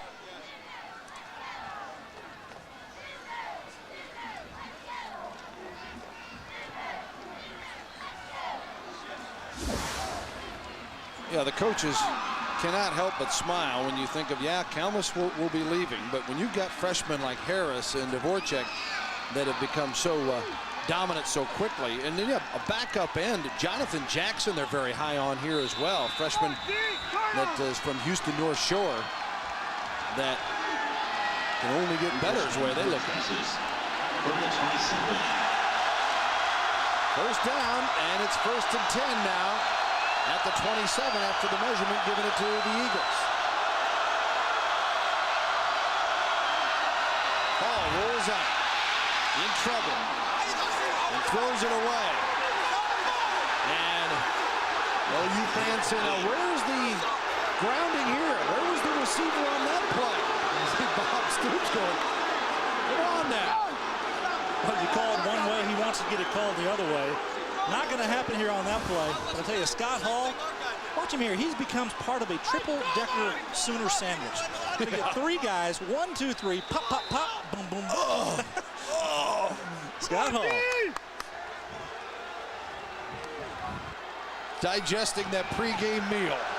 Oh, my goodness. Bob Stoops, politicking. Hey, what about that? What about that call? Come on, come on. Who's he throwing to? 2nd and 10 at the 27. Galbraith. Nothing doing there. It'll be 3rd and long for UNT. Yeah, Hall might say to Coach Stoops, hey, I got crushed, all right? We don't need a penalty, too, on that deal. Well, let me take a break is what he says, actually. Defense gets inside there. Good job. They're good penetration. The defense, Teddy Lehman coming over from his linebacker spot, and Rocky Kalmus. Those 2 guys are going to make a lot of plays this year, Bill. 1:51 to go before the halftime break. Bob Stoops and the Sooners with a 21-10 lead, and OU on target for another big year. Wow, look, it's just the awards, the Coach of the Year honors that came his direction last year, and how could you argue with it? With Oklahoma, one of the things I liked best about it was no complaints from Oklahoma. The Red October with a stretch of scheduled games, then having to play Kansas State again in the Big 12 championship game, and then having to go down and play Florida State for the national title. There were no easy steps for OU last year, and all the way along, Stoops was never one to say, hey, we shouldn't have to play a championship game. Now he's just saying, I want the rest of them to join us. That's exactly Every right. Conference play a championship game. Well, he'd like to have that opportunity come. But, you know, what goes with winning a national championship for that head coach, February and March, he was one busy man. He had to go out on the road and all these commitments, all these different appearances he had to make. Finally, he had to say, enough's enough. They put a stop to all that. They even had to stop autograph requests at the office because there were so many things being sent for the players to sign. When you win, there's some good things that happen, and you also make it kind of tough on the players in their time. Had to just say no. 3rd down and 8 now for UNT. Galbraith looking for a crease. OU stuffs it. Lehman, Straight, a couple of others were right there to make the stop. Jimmy Wilkerson also in on the play. Yeah, you'd think North Texas might try to pass the ball in that situation, but really what Darrell Dickey says, hey, we're going to go ahead and take the safe dive play off the left side. Don't do anything stupid or foolish to allow OU to get a lot better field position. Going to rely on their punting game to try to make them go the long field here with 1:45 remaining in the half. Yeah, pretty sound thinking. I think North Texas. Hey, they've executed tonight, Bill. They've moved the football on the Sooners. I think they kind of caught them by surprise. Darrell Dickey's got a good game plan together. He's brought it in here. They've executed. When they came in here, they decided, hey, we just want to try to compete with this national championship football team. We're going to bring something away from this game. It may not be a win, but hopefully we can win in some small facets of the game, and they'll build on that as the season goes along. Dickey, who's been an assistant on a number of places, SMU, UTEP, LSU, Mississippi State, Memphis, Texas A&M, and trying to build this UNT program and doing a heck of a job hanging with the Sooners tonight. 4th and 5, and another near block, but it has gotten away by Ball, and flag is thrown at the 35-yard line, where Oklahoma ends up on the return. It was Curtis Fagan. You might have a little intermittent face mask there. A missed tackle, but I think he may have got his hand up around the face. I was going to call an illegal block on the return.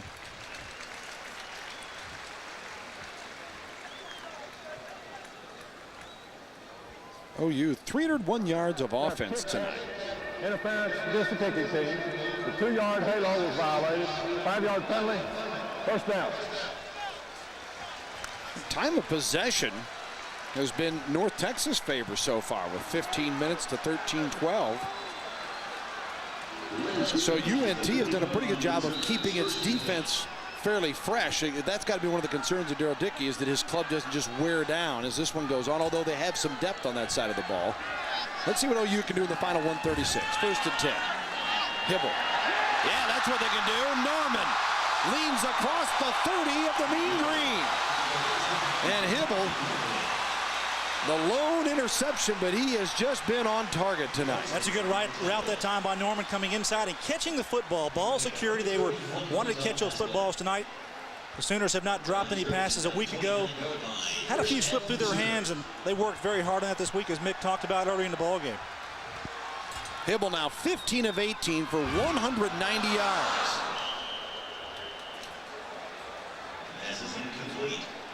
Incomplete this time, as he goes 15 of 19. Well, last week in the Air Force game, Hibble came out, struggled early, 4 of 12, then hit 10 of his next 19. Well, Nate just kind of gets lucky here. I'll tell you, if that cornerback comes up and sees the football, he's going to take that the other way. And Quentin Griffin, neither one of them really saw the football coming. Nate Hibble just kind of laid that out there, expecting his receiver to be right there to catch the football. Yeah, it's Don McGee. There he is, as he was there lurking. 2nd and 10 from the 29. Hibble, plenty of time. To the 20-yard line, and out of bounds is Trent Smith. And I think he grabbed the first down as well, Bill. Good job that time, coming, dragging all the way across the field. Don't have to get it all at once. He got plenty of time to work the clock, and does a nice job of getting out of bounds and also moving chains. Nate Hibble stepping back and reading the defense. He's going to take what they give him. He sees his big tight end, who seems to be his favorite target tonight, coming across the field, and smart play here to get out of bounds. Tackle made by Cougar McBride. Does not have a brother Panther nor Wolf. 1st and 10, ball on the 19.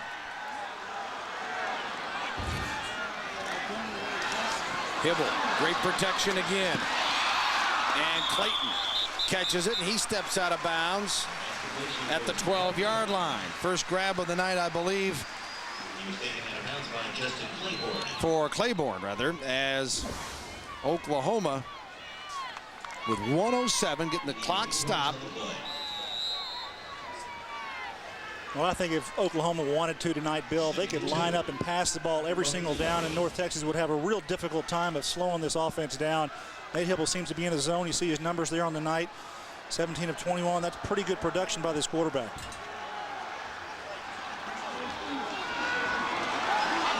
And Mark Clayton with that reception and staying corrected. Hibble throws it away.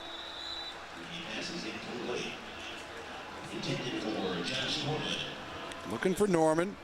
1:04 to go here. And it'll be 3rd down now. And Hibble was saying one of the things that has made him able to relax is that he knows he's got Duncan sitting over there, who is perfect on the year.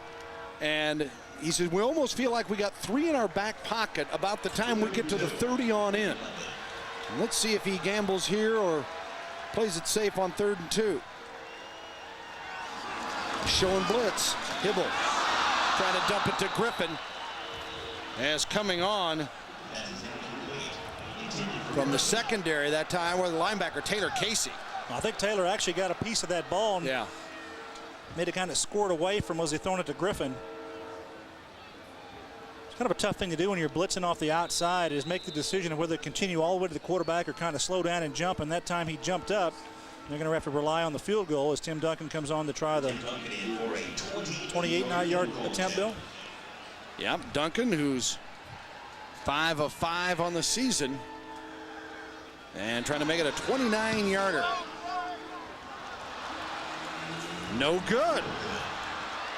Well, that's the second one he's missed tonight, Bill. He missed one earlier. Yeah, from about 5 of 7 yards, now. And now he's pulling the ball a little bit to his right side when he comes across. Something he's just got to correct. The man has a world of talent. I watched him out there warming up tonight, and he's got a lot of upside on this. Let's take a look at the snap here from ground level. Good job there. Gets it down and up. Comes through, and just the ball just carries a little bit from the left to right. Yeah, and Bob Stoops mentioning that they're really trying to work with him on, yeah, his leg is stronger, but he said, we'd like those 50-yarders once in a while, but mainly we're going to get those late in a half. Well, that's got to be automatic. We want these to be automatic, and they have been until tonight. So UNT inside a minute, 1st and 10. And looking content to run out the clock. So Oklahoma has no timeouts left and no reason to call them, certainly in this situation. UNT has 2 if they want to use them. But they'll let the clock run here. Most likely that means another running play, and that'll take care of the first half. As there's been some things that have been very impressive about Oklahoma in rolling up the 11-point lead, and one of them is the yardage total, 350 yards of offense. Nate Hibble's numbers are also superlative, except for the one interception. Done a really good job. I think he's 17 of 21 or 18 of 22. Those kind of numbers. And it's a good job of production by the quarterback. Galbraith all knew he was coming that time, and Barry Holloman led the charge, a senior out of Putnam City North, to make the tackle, and that will be the final play of the half.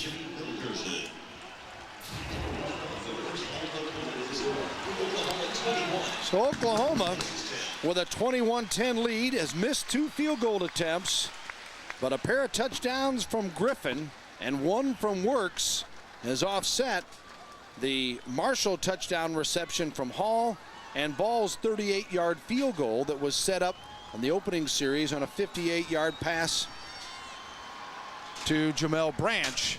And OU with a 21-10 lead. Mick Cornett is standing by with head coach Bob Stoops. Coach, your comments on the first half? Pretty sloppy. They're doing a nice job controlling the ball a little bit, hit a big play on us.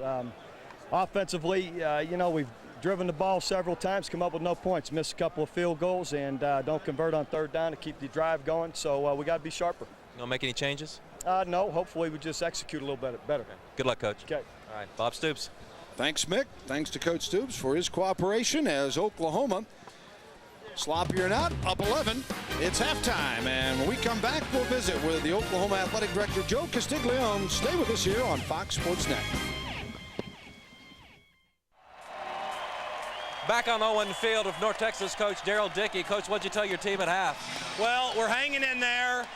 They're awful fast. We've got to tackle better. They're getting some plays out in the open field, and we've missed a few tackles, and we just got to hang in there offensively. Last 2 series, we didn't make anything happen, and we're going to have to control the ball some and make some plays and pick and choose our times to go for some big plays. Do you feel like you've got their attention? Well, they're a good football team, and they always play well at home, but I'm proud of our guys for hanging in there, but we got 30 more minutes to play. Okay, Coach. Thank you. Daryl Dickey, North Texas coach, up the stairs. Thank you very much, Mick. And again, appreciate Coach Dickey stopping by. And I certainly think they've gotten their attention here tonight with a 21-10. And a lot of people wondering, just a big question, would OU shut them out? Well, that was stopped right from the beginning, Gary. Well, I tell you what, North Texas, when they came out, they had that one reception, big play to set up a score early in the ball game. I tell you, that did get the attention of the Sooners and the Sooner fans here. But the offense for Oklahoma, Bill, was the big thing in the first half. They amassed 350 yards of total offense, and that's the big story here tonight. And the way they moved the ball methodically down the field, running the football and balance and passing it, Nate Hibble really showed me something here, that he has some poise, the tools, the ability. A lot of question marks about him coming in here, whether he'd be able to translate into the quarterback that they need to return to the national championship. And Mark Mangino, hey, he's got a lot of confidence in that young man. Going to put him out there, and he's happy with the decisions that he makes throwing the football. He does have the 1 interception tonight, but completing 14 out of 17 is pretty good numbers. Yeah, I can't argue about that. In fact, I'm sure Bob Stoops is probably scratching his head a little bit thinking, we get those kind of numbers, don't make a lot of mistakes, but don't get into the end zone like they should, and then you throw in the 2 missed field goals to go along with it. Let's take a look at some of the other numbers here, and you'll see the offense has certainly been in charge, as UNT was 72 rushing. Oklahoma's nearly doubled them there. Well, one of this is 72 yards here rushing for Oklahoma by Ronaldo Works. He comes in and spells Quentin Griffin on one play, and boom, he goes to the house on a long run. So half of that is one play from the offense of Oklahoma, but the passing yardage done very well there. A lot of guys catching the football tonight, Bill. They distribute that football, and they hope to do some more of that in the second half. All right, Oklahoma here on the kick return, as Jason Ball will kick it off, and Curtis Bacon number 12 lining up.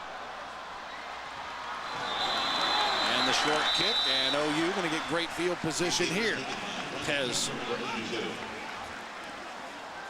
the Sooners will take over 1st and 10 at the 43-yard line of Oklahoma. And you're asking for trouble if you continue to give this team that kind of field position. Well, this is twice now that they've decided to kick it short. The first time was a rocket kick, a sky kick, where they just fair caught it, but the Sooners just grab the ball, get down. You think he's kind of a near onside type? No, I don't think they're catch you off guard there a little bit. No, not try that. They just want to be conservative. They don't want to allow him to get a big play in the kicking game. Griffin twisting and squirms his way through for about 5. And making the tackle for North Texas, Brad Castle. Castle, when you look at his numbers, kind of mirrors Rocky Kalmus, and yeah, certainly a different level, but an excellent player in his own right.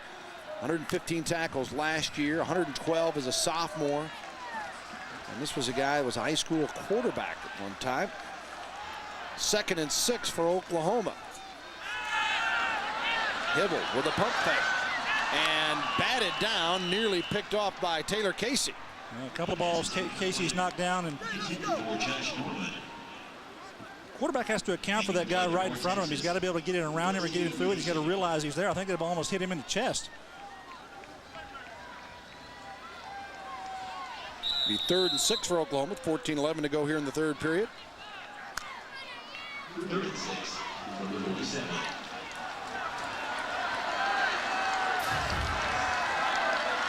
See what Hibble and company come up with. Hey, great protection again from that front. And off the fingertips, I don't know if Spencer touched that or Trent Smith. I think both felt they should have had it. Brandon Kennedy was in pressure. Spencer does a good job of breaking in front of the tight end Smith, who came across the field and decided to work back to the middle. Nate Hibble tried to feed it to him, but good job that time by the linebacker stepping in front. Almost got himself an interception. And Oklahoma will bring on their all-conference punter for the first time tonight. Jeff Ferguson last year led the league at 43.9 and averaging 46 a kick this year. And the touchback will give North Texas the ball on the 20 following the punt by Ferguson.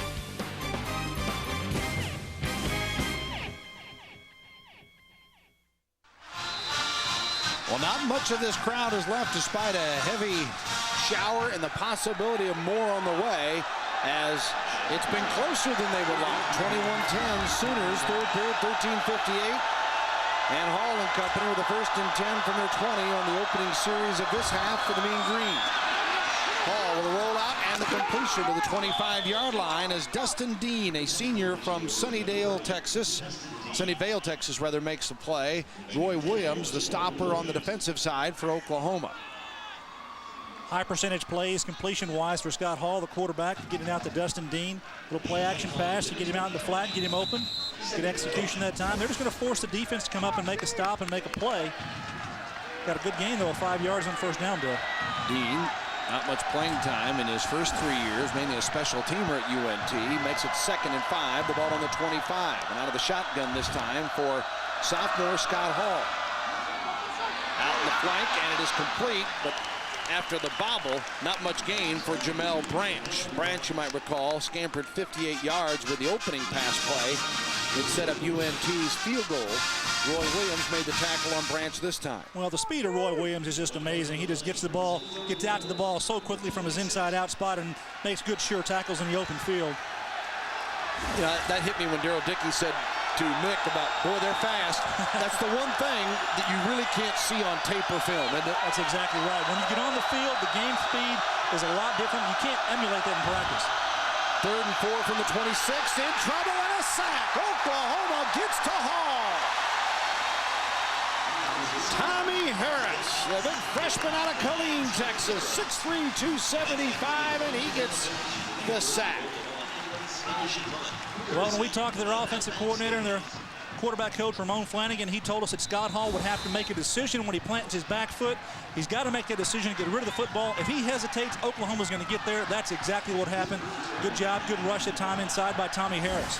Yeah, Hall had been able to avoid that for the most part of the first half. 4th and 12, and Ball to punt it away at the 48, and making a man miss. Still on his feet. Look at this return for Oklahoma. And finally, the stop is made. Looked like it was going to be next to nothing. And the great return that time by Curtis Fagan. Curtis Fagan shows that he's got some moves in the open field. Fagan sets OU up in great scoring position on the 34-yard return. We'll be back with first down.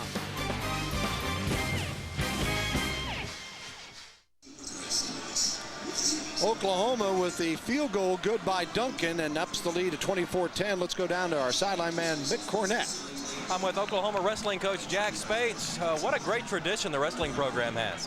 Well, yes, Mick. Actually, this is one of the great traditions in America. There are 7-team NCAA championships, 63 individual NCAA champions, tons of Olympians. There's a lot of tradition and a lot of pride. You've got 4 returning All-Americans.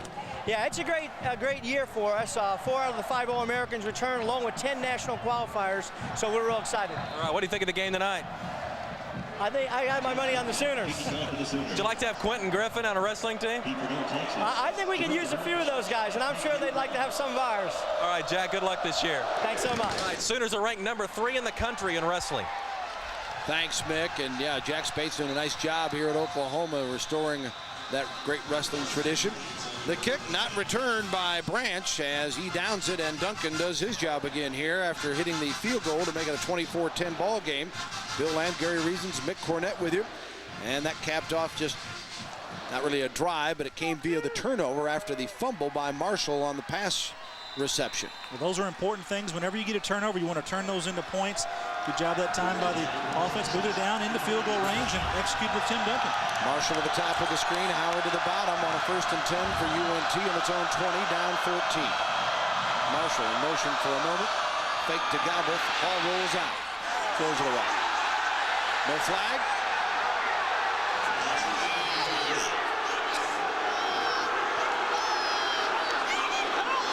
I don't see a receiver over here by me. Rocky Calvis is even back there with the official talking to him about it. You know, he's right there by the quarterback, and he spins around, and he sees no receiver near him. And there's brother Mike Stoops, who can be even a little bit more vehement about his expression. He's just done a fabulous job here as the defensive coordinator, and it's just a great group that gets along and works so well together, and it carries on down to the execution with the team. 2nd and 10 from the 20. Hall hands to Galbraith, keeps his balance and spins across the 30 and got the first down. Yeah, to the 31-yard line. Good job that time by the North Texas to open a hole inside for Galbraith, and they're going to force the free safety to make an open field tackle. Watch number 7 here. That's going to be Brandon Everidge come up, and he's going to flag him. What I mean by that is he's going to put his shoulder in there, and he's going to miss completely on him. Going to see him there. He's trying to block tackle. You have to wrap up when you come from the secondary, make a good open field tackle. Everidge didn't get the job done that time. 1st and 10 at the 31 for UNT. Out of the shotgun this time. Mean Green doing a little bit of everything tonight. They pitch it to Branch.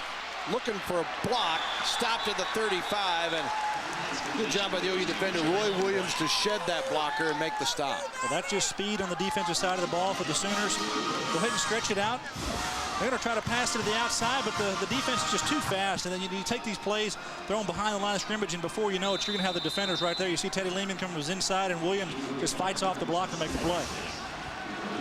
Williams, turning All-American, came in here with 15 tackles in the year, 4 for loss, a sack, a couple of breakups. He is literally everywhere on this OU defense. 2nd and 6 from the 35.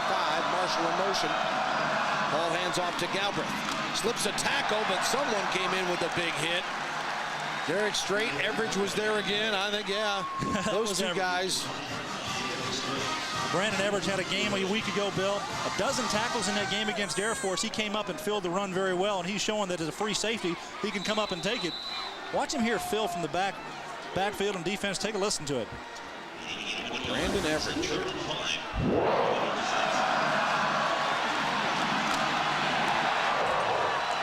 Yeah, Strait and crew had him low, and then he popped him high on the pads. 3rd and 5 for the Eagles. Hall keeps trying to get the first down, and Oklahoma, I think, held on. As Kalmus was there, couldn't quite wrap him up, but he just tugged him down. And there you see some of the strength. And Kalmus, too, has gotten stronger. He suffered through so many injuries, playing with a broken thumb, a broken bone in his leg 2 years ago, and I mean, he's scary that way. Think when he is healthy and strong. Well, I'll tell you, when he came here, he's gained 35 pounds since he came to the University of Oklahoma. His bench press has increased 50 pounds. His vertical jump has increased 4 inches. So Rocky Kalmus has become a better athlete since he's came here. Fagan deep on the return on the punt from Ball. Takes it for the 24, dances, needs an opening, and Fagan to the 30, turning the corner. Curtis Fagan. And again, another terrific return as he takes it to UNT country at the 40. And there's a flag. That's got to be a face mask. And hopefully he's not hurt too badly. Yeah, he was spun around pretty viciously at the end of the play there. You can get a whiplash from that. That's kind of an injury that spins your head around very quickly, and your body and your weight's going one way. But if they get that face mask and grab it, it can be a real awesome type of an injury. Don McGee with the tackle, and let's see if he was the culprit on the face mask. Here's Fagan. Good setup there with his blockers, fakes him inside and turns to the outside, and you're going to see the pursuit come in here, and watch him grab and tackle up around the head. Fagan right there, and you see the face mask. That's what I'm talking about. You can get whiplash and pull back. Good call by the officials, and hopefully Fagan's going to be okay. Andrew Brewster, a 6'2", 250-pound redshirt freshman. There he is. Brewster from behind is the one that pulled it from the left ear, and Brewster is the one that gets tagged with a face mask.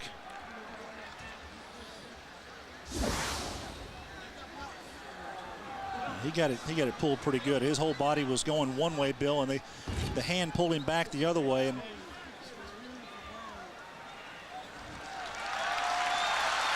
I'm glad to see him hop up like that. He might be a little sore in the morning. Yeah. Good hand from the OU fans as Fagan with another fabulous return and setting the Oklahoma offense up in great field position. The tack on the penalty, and it's 1st and 10 at the 25 after a 36-yard return. The previous one was 31, I believe. So Oklahoma in great shape again. And the Sooners riding the best winning streak in the country at 15, up 14 points here. And yeah, they know a little bit about that around here with Bud Wilkinson with a 31 and 47, and Barry Switzer's unbeaten string from 72 through 75. And now with Bob here, they're calling the 3 Bs. You got the Bud, the Barry, and the Bob. 3 guys doing a lot of good things in this program. 7 national titles among them. OU bringing it back as Savage is stopped at the 21, and a flag thrown there as well as one in the backfield.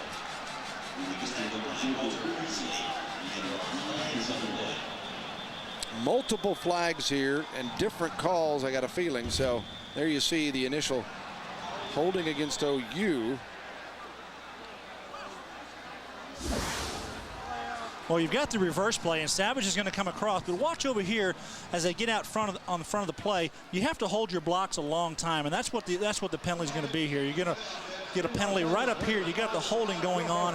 Actually, kind of hog ties him and pulls him down. That's a long block. Going to reset the clock here to 4:20. I don't think Bob can dispute that one. He's trying. Yeah. Well, Coach Stoops knows the season clock is ticking with the win over North Carolina Air Force. North Texas here tonight. Tulsa next week. And then the start of Big 12 play. And leading it is K-State in here. The screen and Griffin. 20. Out of bounds near the first down. And Quentin Griffin showing it running last week with over 200 yards, showing it receiving this week. Leading receiver tonight. Well, when you're a defense and you have to defend the outside pass against the Sooners, you have to defend the running game inside. This might be the toughest play of all to defend, and that is a nice little slip screen to Quentin Griffin. Get behind those big offensive linemen who have done a good job of getting out, playing on the outside, doing a good job of blocking for him. It's been a big play for the Sooners this evening. He's over 100 yards receiving tonight. 8 catches, 104 yards after getting 22 on that one. I mean, what a weapon. 11 carries on the ground for 52 yards. And a timeout is called here by North Texas. The Mean Green want to talk it over with Oklahoma knocking on the door, 1st and 10 at the 13. Well, Mark Mangino hasn't called anything really exotic tonight, Bill. Anything not normal that's in their playbook. They've got a lot of core plays. They don't have a lot of exotic plays where they're going to try to fool the defense or just get them in situations where it's a tough thing to defend. What they do is they try to execute, and their game plan has been pretty vanilla, pretty basic. Hand it off inside, pass it to the outside, distribute the ball like they talked about doing, and they've done a good job of that. Nate Hibble's done a good job of finding both his tight end and Quentin Griffin. And Mangino in the huddle there with the OU hat and the helmet. And somebody was missing from that little session. They may be missing for the next play.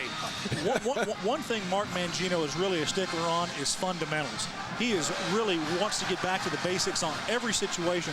He talked about practice. Every week they practice and they go live one-on-one, which means the offense and the defense go against each other in the live session. And they improve that way because they feel like, hey, they got the best group on defense. We maybe have the best group in the area in the conference on our end. And they just get better each week. But to do that, you have to work hard, and he wants to get the fundamentals, especially with his offensive lineman. He wants him to play with leverage, and you can tell, I think he can get his point across. Fagan trying to loosen up that neck. OU comes out another timeout, and I thought just as they went on the field, Mangino seemed very upset, and they're forced to take a timeout here. And he's working on the official now, not his team. So they bring him back over. Well, some of the things that happen on a timeout is they don't notify both sidelines that they're about to put the play back and set the play again. And I think that's what Mark was talking about there with the official. They didn't give him an opportunity to get his team back out on the field. They should notify him that the timeout is about to expire. Yeah, that is interesting, Gary, since we got a moment here about our time yesterday with Mark Mangino. We talked about play calling and how Chuck Long, who's the quarterback's coach, gives suggestions when asked. And Mark said because Mangino's also in charge of the offensive line, he said there are times when things can get kind of hairy here. And he goes, but make no mistake, he goes, I'm making the calls, and if it's a bad one, you put it on me. But he said there's a great rapport between he and Long, and their thinking and coordination of getting those plays in. When he watches the football game, he watches it tackle to tackle. He wants to make sure that his big guys are doing their job because everything starts there. From there, he can watch the rest of the field. He relies on Chuck Long and his vision to see the whole field because Mark Mangino cannot. Wow. Finally back to the play, and Griffin is brought down at the 10-yard line. Did not get out of bounds. And how has Nate Hibble spread it around tonight? We talked about that at the beginning of the telecast as Craig Jones made the tackle here, as Hibble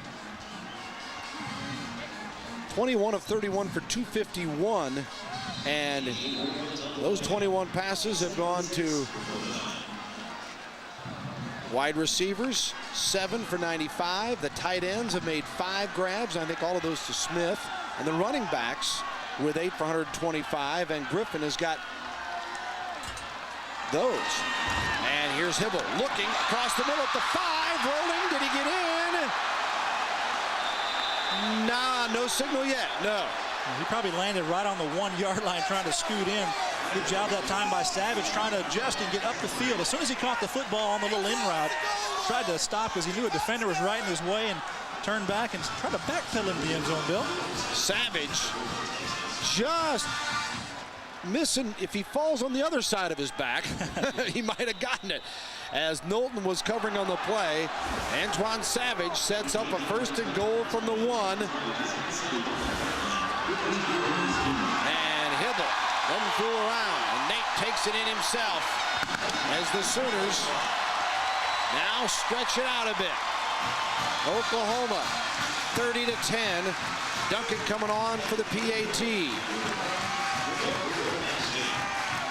Well, that's a big safe play that time by the Sooners. Go ahead and spread your offense out, take the sure thing, get behind the big offensive line. Do a nice job of getting the easy 1 yard for the touchdown by Nate Hibble. Hibble, his 2nd score of the year.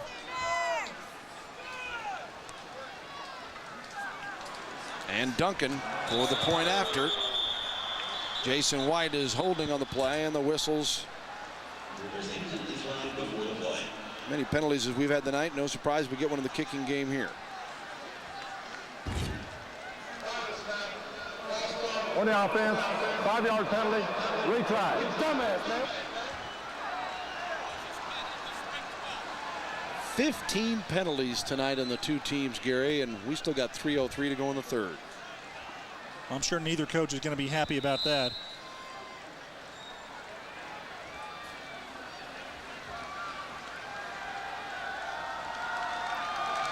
So, tack it back to the 15, what becomes a 25-yard point after attempt.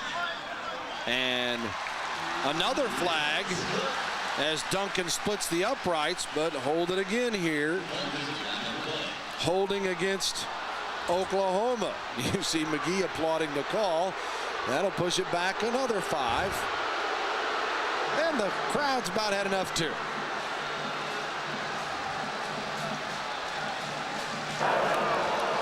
Bob Stoops said, no, you don't need to explain this one to me. Well, what they're doing is they're rushing from the top side of the field. They're trying to bring some pressure on the inside and get somebody free on the corner. Kind of a tough rush there. The wingman on the top is probably the one being called for the holding penalty.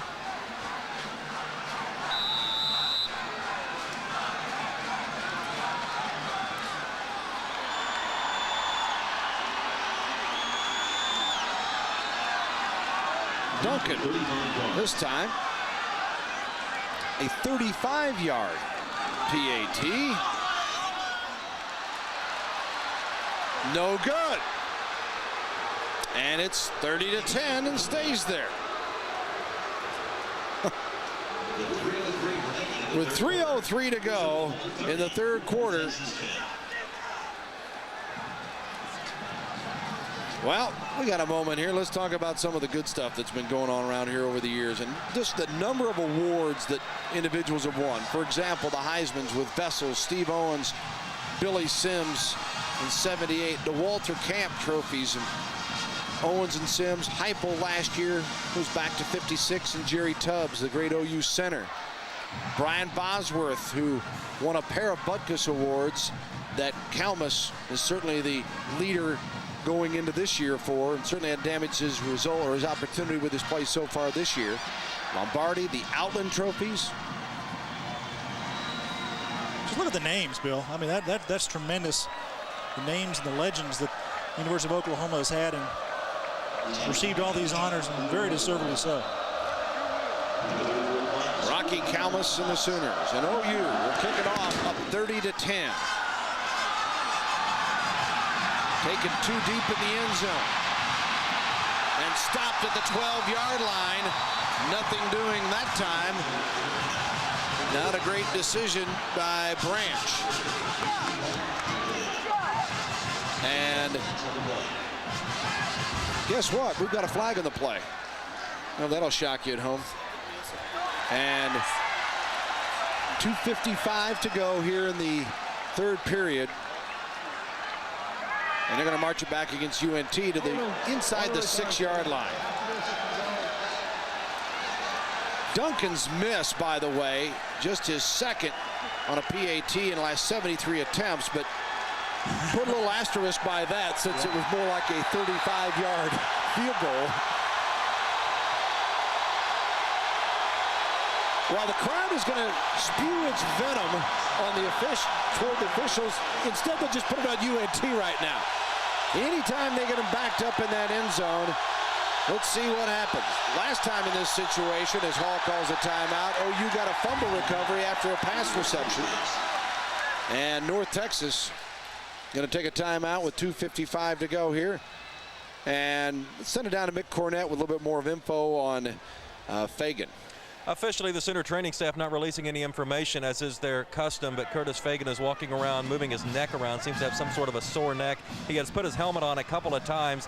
He might return. He certainly looks like he wants to go back in.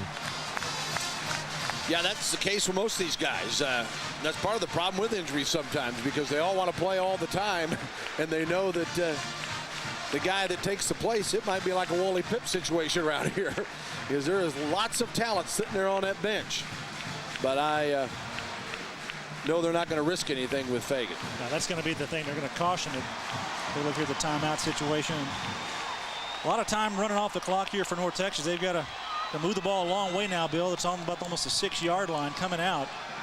Scott Hall had to call a timeout there. He walked up the line of scrimmage, and there was 3 seconds left on the play clock. And he knew he had to call a timeout, or he'd be even a little closer to his end line starting out. Crowd gears up again. 1st and 10, the ball on the 6 of North Texas. They're down 20, trailed by 11 at the half.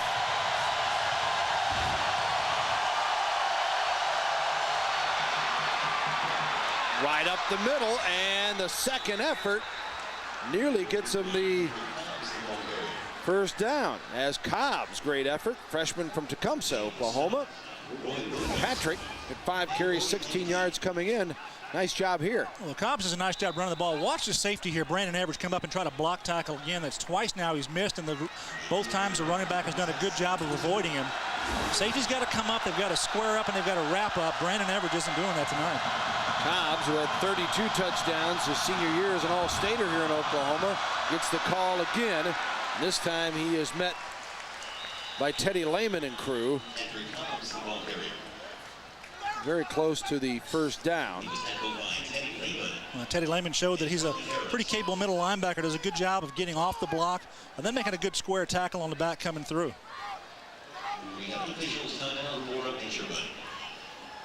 And they'll measure.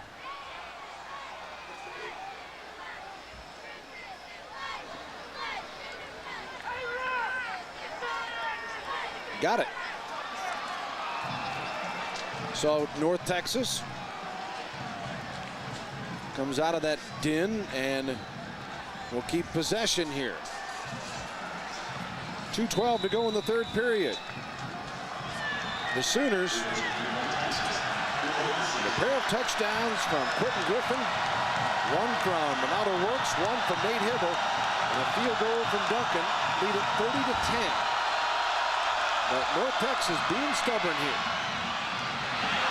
And the big hit at the 15-yard line. Williams again right there after the reception. No gain, in fact, actually a loss on the pass play. Well, this is a play that's actually designed for Roy Williams. Hey, a little screen outside. My speed's going to get there. That's what he says. Hey, I'll get up there and make this play. Receiver catches the ball. Actually, his knee's on the ground, but Roy Williams just finishes him off anyway. 6 foot 221. That's what the junior strong safety goes. 2nd and 11. The ball on the 15. Boy, you just feel something's going to happen here, that OU just seems determined to make some type of big play defensively. Inside Williams. And there's the pickoff.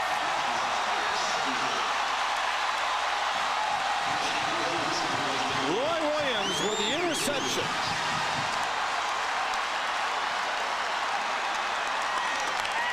Scott Hall tries to thread the needle, can't do it. They've got a little bracket coverage here. You're going to see Hall at the bottom of your screen. Got a receiver turning up outside, and quarterback thinks he's going out, but he comes back underneath. Good job that time by Hall. Rather of Roy Williams coming underneath, making a big play. So, every once in a while, the feeling's right. And OU, with Williams answering it, makes the play. He's got 12 tackles tonight, and his first interception. And works in the lineup, but again, a flag.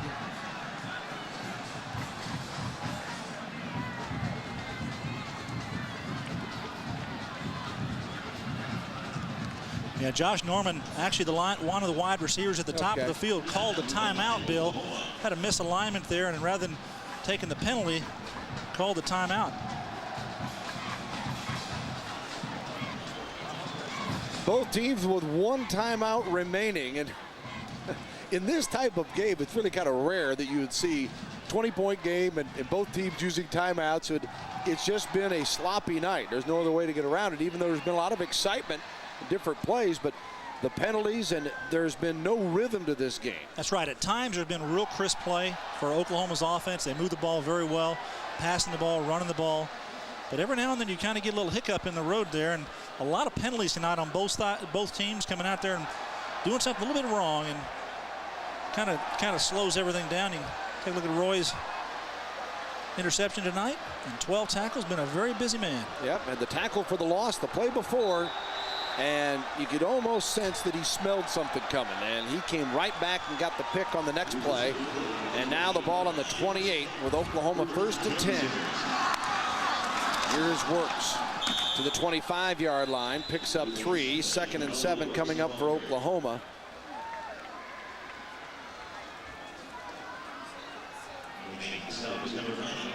Inside a minute to go as Castle made the tackle, leading the way that time along with Condor for UNT. And the Sooners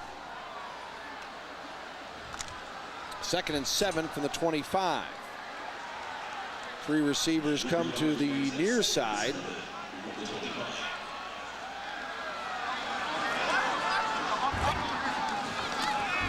Hibble across the middle, and incomplete. Hit hard was Curtis Fagan. He was back in the game. And Fagan took a shot from Markeith Knowlton. Well, this offensive line has done a pretty good job of protection so far for Nate Hibble tonight. Take a look here at the big right tackle. Did a good job blocking inside, but doubling up with Takawana. Came in and playing guard there. And the offensive line, they're big, they're strong. Mark Mangino wants them to play with leverage. He wants them to be punchers, not catchers. They want them to punch those defensive linemen away from them, keep them away from your body so they can't get around you. Takawana, the redshirt freshman from Ardmore that's starting to emerge for this team. Across the middle, and it's complete inside the 10-yard line, and a flag is thrown. Smith on the reception for the Sooners. Trent Smith having a big night. His 5th catch of the night. Well, he caught the ball despite the penalty here that they're going to call. Bill is kind of hanging on. So they'll take the play. You're going to see your tight end come from the right side of your screen. Nate Hibble feeds him right there as he comes across. 2-level pattern here for the linebackers. 1 in front, 1 behind. It's tough to defend. Good job that time, and a little coverage there early. And Frank Romero, the left tackle, doing a good job. He's getting his hands out, good extension. Just needs to bend his knees a little bit more. Mark Mangino's going to probably talk to him about that. Play with leverage. Well, Mangino also mentioned it was about Hibble having patience. I thought that last play was a pretty good example. He said so, had some underneath guys who were open, but he waited and got his man on the deep to throw. Works, spinning and driving, lost the football.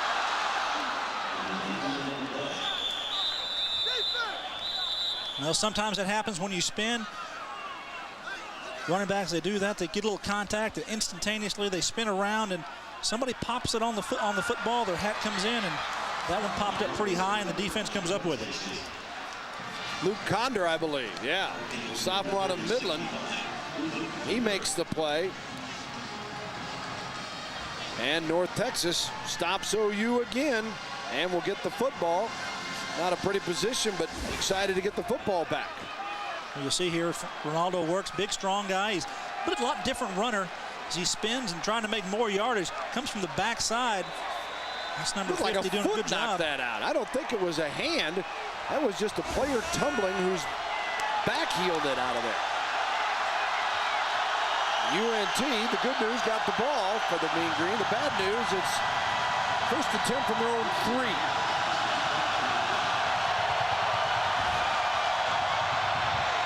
Cobb stopped at the 5, got a pair, and that ends the third period.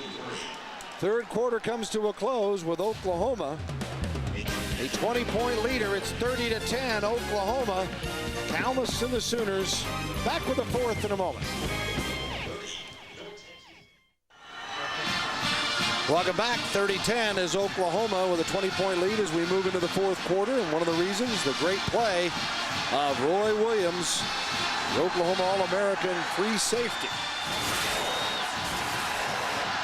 The defense in general. The sack from Harris.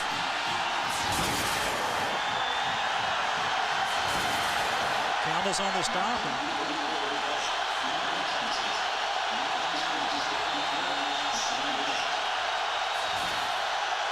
Back to the live action, 2nd and 8, ball on the 5. Marshall dropped the football. Well, Tommy Harris got a hand on it, Bill. You're going to see the pressure inside here. Some more. Williams, what he's doing there on the outside, making the play, and now coming up with the interception. His defense is just one of those things where, hey, they come from everywhere, Bill. They got a lot of guys that can make big plays and continue to do it there. The young man, Tommy Harris, a defensive tackle, comes through on that last play, knocks the ball down as the quarterback throws it. The receiver can't come up with the grab. 3rd and 8 here with the Oklahoma defense, but on the field quite a bit tonight. Time of possession, North Texas 24-31, Oklahoma 20-29. And a timeout is called again. North Texas, they're done with timeout. So that's kind of scary. It'll really get ugly here in the fourth quarter. Well, that's just miscommunication. They're not getting the play out of the huddle.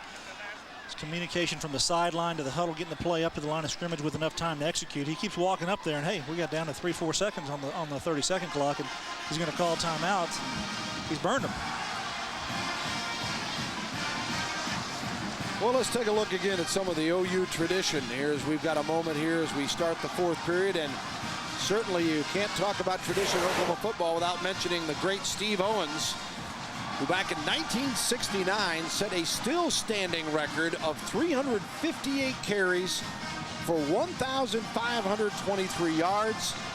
The real workhorse on a team where he scored 23 touchdowns. Went on to claim the Heisman Trophy. Fine career with the Detroit Lions, and of course, returned here to OU to become the athletic director from 96 to 98. Steve Owens. Quentin Griffin tonight, been doing it with the receiving end. 8 carries, 8 receptions, 104 yards. And Oklahoma, in fact, Gary, with their total offense through 3 quarters of 432 yards, is their best effort on the year with a quarter to go. But it has not been pretty. UNT faced with a 3rd and 8, the ball on its own 5. Complete, but short of the first down across the middle, making the reception Jeff Munchow, the junior from Converse, Texas. Everidge made the tackle. They're still short, Bill, on the first down, so we're going to bring up a punting situation. We'll be surprised here if Oklahoma just really wouldn't pin their ears back and rush this punt pretty hard. See if they can make a big play.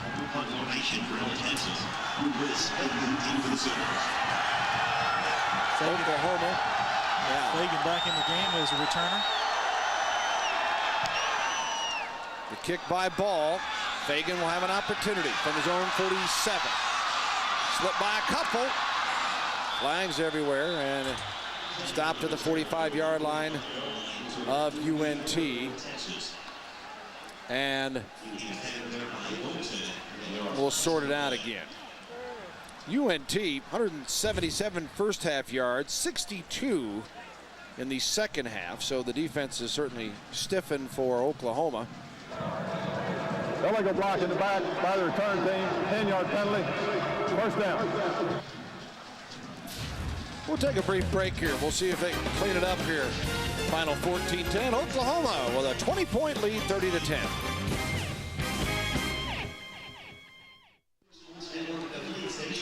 Oklahoma 30-10 leader, 14-10 to go in the fourth quarter. The Sooners have scored in a variety of ways and getting it done in different styles tonight, Gary. Well, they passed the ball effectively. Nate Hibble's done a good job of distributing the football, and Quentin Griffin really has answered the call here, catching the ball tonight and running with it after the catch. They've got speed, too. You bring somebody in off the bench, none other than Ronaldo Works, who tromped 72 yards for the score. Nobody's going to catch him. Got enough speed in the backfield with either he or Griffin in there. And just makes some great plays here overall. Take a look here at the blocking to the outside. That's what frees Quentin Griffin for this score. And then the power and the blocking, the offensive lineman up front. Nate Hibble just gets in there behind his big offensive lineman for the 1-yard plunge. That offense can do it in a lot of different ways. And as we start the play again, Oklahoma with Norman. Are there any flags this time? No. Touchdown Sooners. Josh Norman. Must have heard me. We said clean it up. Josh Norman, a wide receiver, basically lined up in the backfield. They hand it off to him. Takes it right up the gut. Good job of execution that time. Got in behind his blockers and the speed took over. 57 yards on the play as Josh Norman gets the TD. His first of the year. Last year, he scored 1 on his 31 receptions.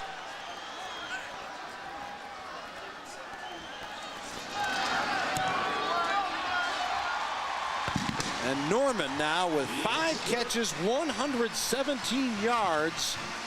And Oklahoma, the point after is good this time, 37-10 OU with 14 minutes to go.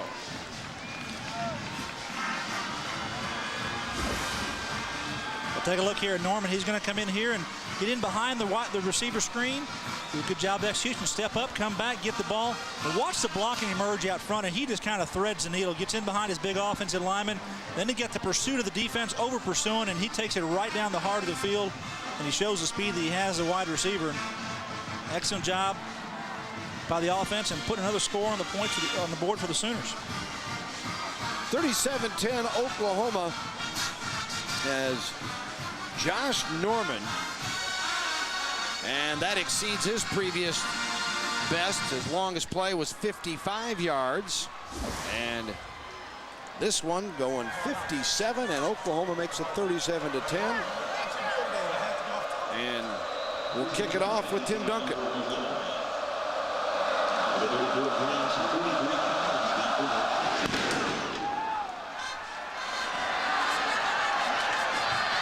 Taking it to 1. And stopped shy of the 15 is Patrick Cobbs.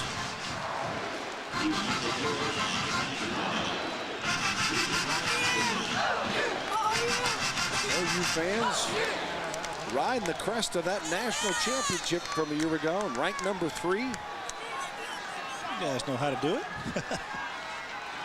Yeah, getting after him here. All the tickets sold tonight, and tell you what, not a whole lot of left. Some folks screaming out now, but Bridges comes in, the new quarterback, senior from Grand Prairie, Texas. Richard Bridges, 6'3", 223.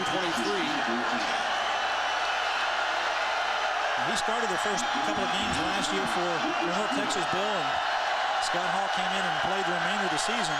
But this is a very capable quarterback. And ball batted up in the air and nearly intercepted as Jackson, number 49, Jonathan Jackson, is the one that deflected it and almost intercepted it. Well, that's the depth the Sooners have on the linebacker spot there. Jonathan Jackson plays basically both sides. He's able to swing over, and does a nice job that time, knocking one down. From North Shore High School in Houston. 7 pass deflections his senior year. Well, now you know why. Long arms came after him. 2nd and 10 to the 14 as Bridges hands it off, and Nothing doing again as Cobbs is trying to stretch it out, and he meets Lehman and Moore. Brandon Moore shows that he's ready to play too. Hasn't had a lot of opportunities tonight, but jumps in there and makes a nice play. Watch him scrape from the right side here. Go ahead and take on the tight end. Use his hands, split the blockers. Do a good job getting the backfield. You can't draw it up any better than that as a defensive end. 3rd and 15 now. The ball on the 9. Moore gets a breather. Wide receivers go to the top, 2 of them, 1 to the bottom. And you see UNT just 1 of 10 in 3rd down conversion. Straight showing blitz. Bridges rolls the other way from the pressure. Unloads it, completes it. And at the 22-yard line, should be short of the 1st down. Lehman was there to cover. Well, North Texas, they roll away from the blitz. The blitz is coming from the left side of your screen, and Bridges does a nice job getting outside and delivers this ball. Going to bring up a 4th down and a couple of yards. He needed to get a couple more steps there.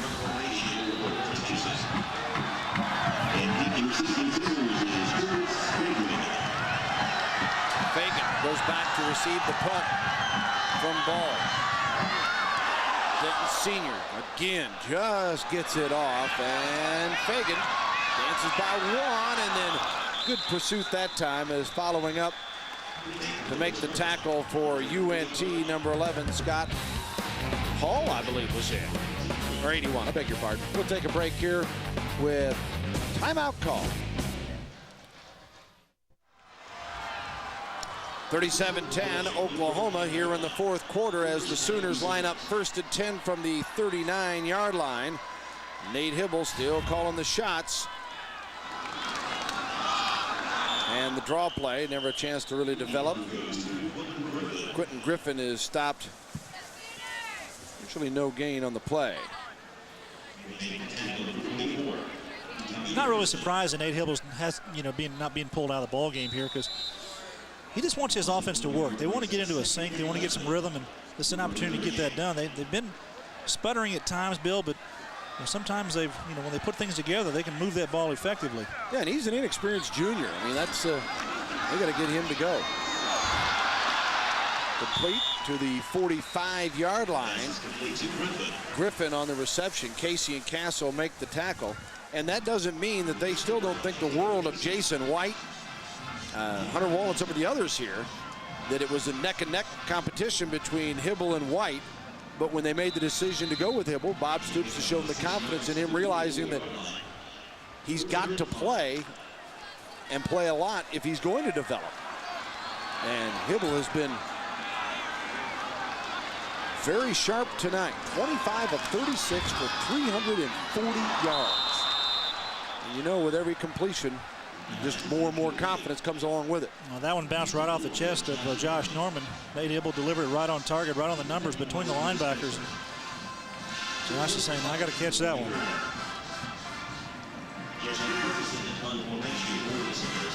Ferguson will come on to boot it away on a 4th and 5 from the Oklahoma 44. And deep for UNT, you see number 23, Ty Jackson, in the snap. Ferguson trying to fall on it. Not going to matter anyway at this point, as UNT is going to get the football back. They're trying to prevent any type of return off of that box play. Yeah, but that's going to be about a 50-yard swing in field position, Bill. At least you're going to get net 40 on the punt, but they go back 15 yards. And Ferguson, the ball is snapped very well back there to him, but he just tries to set the ball, and it squirts out of his hand. These little things drive a coach crazy. Boy, the sloppiness just continues. Well, watch the snap. It's going to be right belt high. Well, actually, he's got to go up a little bit forward. He's trying to bring it down and set it. Then he kicks it. And Ferguson has done so well in avoiding some blocks this year and making some great plays. Cobb rolls to the 25 or the 23-yard line. And clock ticking with 11:19 to go as Patrick Cobbs, 2,354 yards his senior year at Tecumseh. 8 yards a carry in his All-State senior year. And Daryl Dickey says they plan to recruit heavily the Metroplex of Dallas-Fort Worth, Texas, and Oklahoma as well, being just 45 miles or so from the border. And a pretty good one here in Patrick Counts. Flags everywhere on the 2nd and 5 call. A little movement on the offensive line here. False start on the offense. 5-yard penalty. Still 2nd down.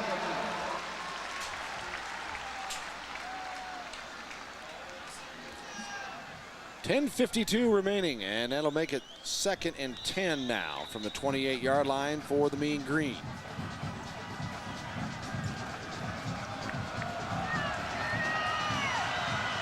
Richard Bridges, the quarterback.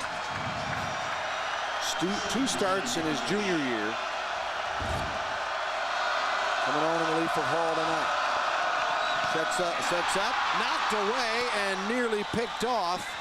Once again, that was Jonathan Jackson. Similar play to the one we saw down near the end zone, Gary. Very much a similar play. Jackson playing the defensive end spot on the left side, doing a good job of, hey, when the quarterback sets a throw, go ahead and get your hand up. You're not going to get there and continue to rush. Watch him here. He knows he's just got to get his hand up and get the timing, and it's a nice play. He gets the right bounce, he might get an interception on that.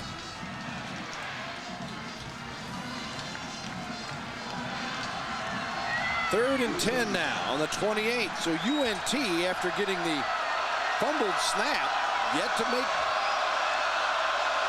anything happen. Now the shotgun Bridges this time. Got time, finds a man, delivers it, and it is incomplete. Incomplete at the 21-yard line. Would have been enough for the first down, but would have given them an excellent field goal opportunity. And again, remember, we're just talking about both these teams trying to improve. If you're thinking, well, why would someone worry about getting 3 down 27? Yeah, Jeff Munchow, the tight end, worked inside of Teddy Lehman, the middle linebacker that time. Bridges threaded the ball pretty well, just didn't come up with it. Field position is key on 4th down here now, Bill. They're going to be a little out of range. They need to score anyway. A touchdown, at least try to pull this thing a little bit closer. Darrell Dickey. Nice one. Signals, and it's 4th and 10. They'll go for it here with Bridges under center. They came after him. Incomplete. Now intercepted. Williams. Look at the speed. The 50. Roy Williams. 10-yard line. There is a flag. Hold on to it. There is a flag.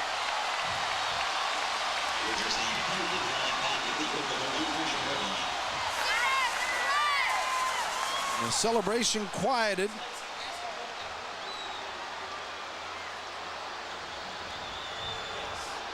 And the clip. Oh, gee, many Christmas. Well, Roy's a little disappointed. There's no doubt about that. He gets the ball on the tip, got the speed to take it to the house. There's no reason if you're going to have somebody out in front of this, somebody has to block behind you and block below the waist. Now he's out in front of everybody. Why would you have to clip on this play? There's no reason you have to block anybody. Just keep running. He's out there. They're calling this behind back at the 35, 40-yard line. So a 77-yard return, no.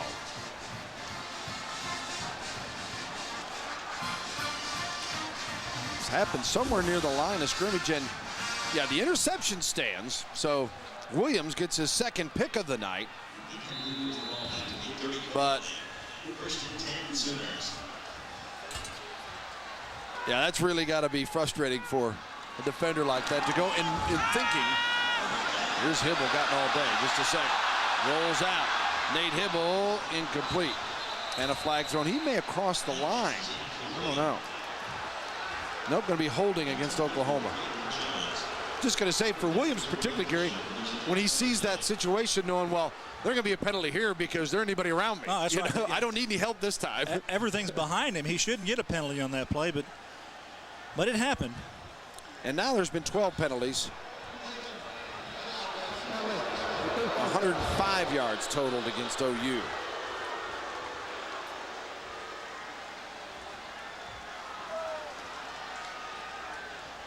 Well, many of the fans here, of course, are Dallas Cowboy fans, and they're probably hoping these guys aren't the replacement refs that are going to be down at Texas Stadium for the season opener tomorrow with Tampa Bay, are they? Maybe those guys will get their job back quicker than we think. Complete to Griffin. Quinton is tackled at the 22-yard line. That play's been a good one from all night. The little slip screen to Quentin Griffin behind the line of scrimmage. Well defense that time by North Texas. Castle and Spencer there to make the tackle. Had 21 penalties total tonight. This pay-per-view telecast, almost $1 a penalty. Get your money's worth, folks. 9:27, the clock ticking away here. Second now and 18 for OU. Hibble, the little shuttle, and nothing cooking there as tackle made about the 27-yard line. Jared Estes, Wichita Falls, getting his first action.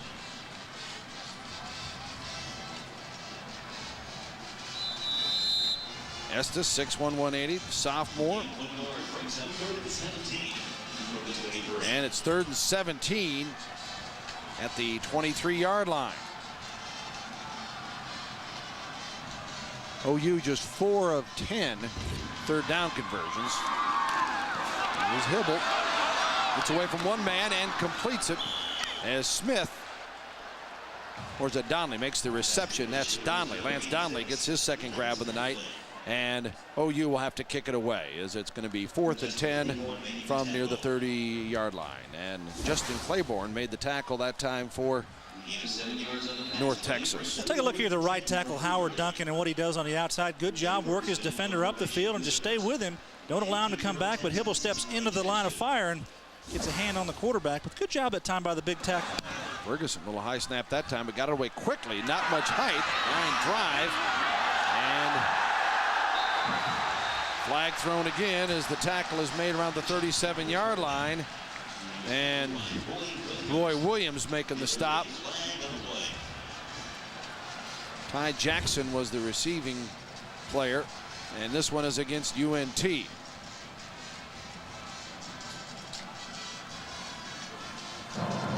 Illegal block in the back. On the return team. 10-yard penalty. First down. Think Mark Mangino thinks it's over yet?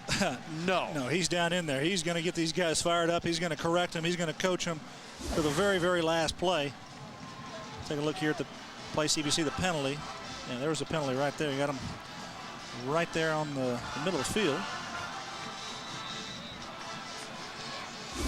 Boy, Williams just having an incredible night here. I mean, think if the interception had stood for the touchdown. 1st and 10, ball in the 23 for North Texas. And Richard Bridges again calling the shots for the Mean Green.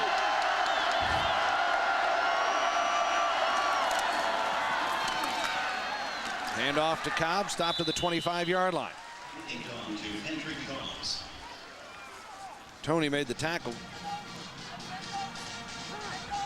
Well, North Texas, and I see now, talking to Daryl Dickey, his feeling about this team, and a pretty good one, Gary, that if they can get through this, improving each week, and mentioning that they've still got Arkansas and Texas Tech to go as far as big-name schools, that they're going to have a pretty good shot in the Sun Belt Conference, and they'll have some players that are missing now that should be back by conference time. Bridges on 2nd and 8. Drops it out of the backfield. First down to the 39-yard line as Cobbs makes the reception. Well, we talked about North Texas coming in here, and make no mistake about it, there's 2 different levels of football teams here, one being the returning national champions and North Texas, which is basically their program is really emerging. But they need to come in here and gain some confidence and execute. And they've done a very good job, I think, of that, of doing that against a very talented Sooner defense. They've moved the ball at times. They haven't been perfect. But I tell you, I think there's some things that Daryl Dickey can bring back and show the guys on film and say, hey, we can do this against a national championship football team. Perhaps we can do it better even in the Sun Belt Conference. 1st and 10 on the 39, and the pitch to Cobbs. He's in trouble and not for a loss on the play. Who else but Roy Williams?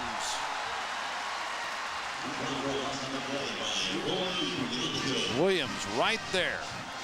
Nobody fool on that. And Roy came up hitting. He's holding his wrist that time. I hope he's not injured. Maybe a little stinger, that's all. I'm going to probably get him out of the game.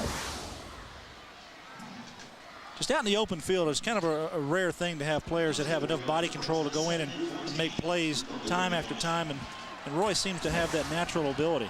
His 14th tackle of the night. 2nd and 14 from the 35-yard line. Cobbs tried to turn around and said, I ain't getting anywhere here.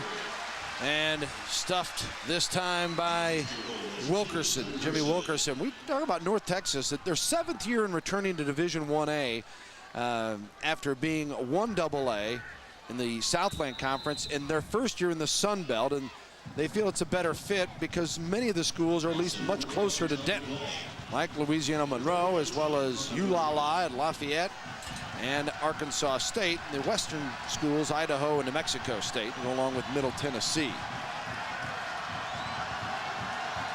3rd and 18, ball on the 31. North Texas 1 of 12 in 3rd down conversions. Flag thrown, incomplete. The other thing about North Texas, their schedule as of today for next year, they open at Texas, at Baylor, at Alabama, at Arizona, at TCU. And that philosophy under the previous athletic director has been a direct change. They're hoping to remove a game or two of that or slide them back a year. On the offense, the penalty is declined, 4th down. Philosophy having been, you fund your athletic program by having your football team get dismantled, go get murdered on the road. And the new direction is, hey, we're going to have to do a couple of those because that's part of the real world of college athletics. Well, the thing that's different, Bill, but you got to have a chance to build a program and got to go out and fundraise as well and get support. Well, now they're in a conference, and that conference championship will lead to a bowl game. The Sun Belt Conference has that established for them, so they got some little different goals set for that football team. The punt on 4th and 18, and Fagan at the 33. Boy, he is slippery. And Fagan, nice return to get it to the 44-yard line. Picked up 10 on the return. 5:13 to go. Stay with us.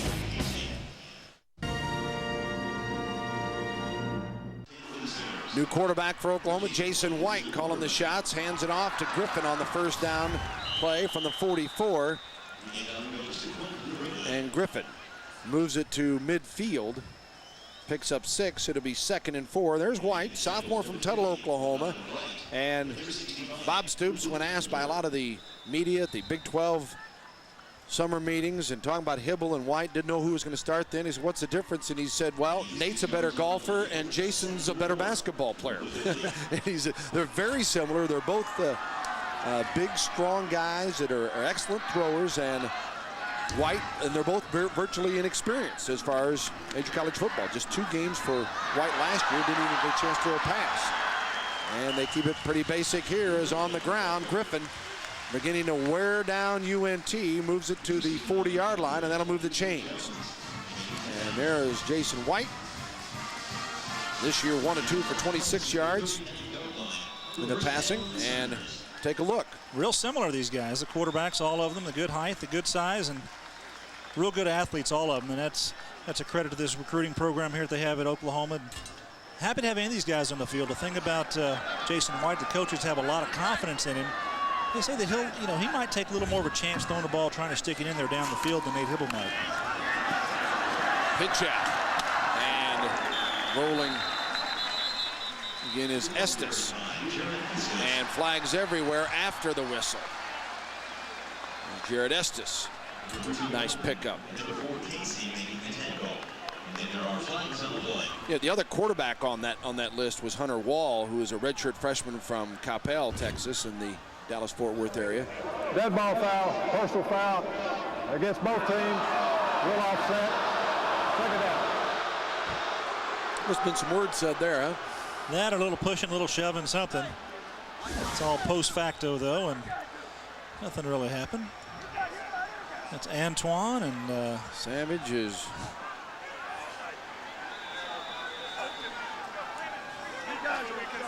And for North Texas, Priestley, the culprits on that call. Clock moving, and Oklahoma 2nd down and 3 after the 7-yard pickup by Estes. He remains in the backfield behind quarterback Jason White. 3 wide outs to the top of your screen, 1 to the bottom. And Estes again, 30. Now near the 26-yard line, and that'll be a first down, Oklahoma, as Knowlton makes the tackle.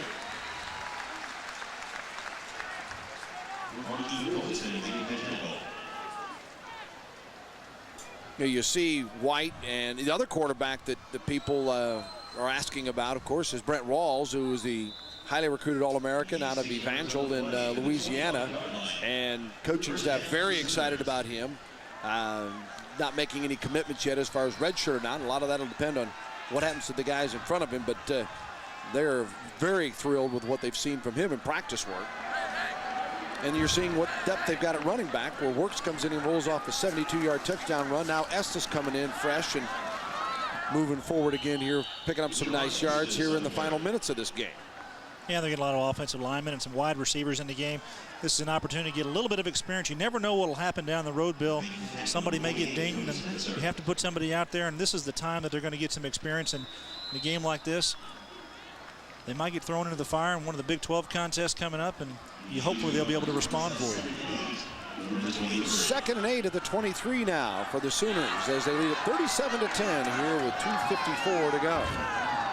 Now the shotgun this time for Jason White.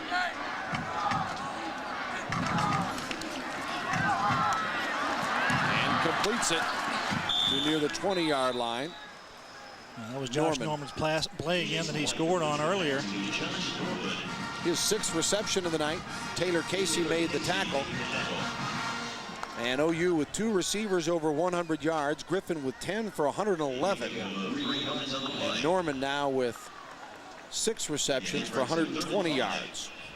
And Hibble, assuming he's done for the night, 28 of 40 for 350 yards and 2 touchdowns and just 1 interception. Great night. Can't be disappointed with Nate Hibble. Did a good job of distributing the football, made good reads, had the 1 bad throw on the interception, but overall it was a good night for him.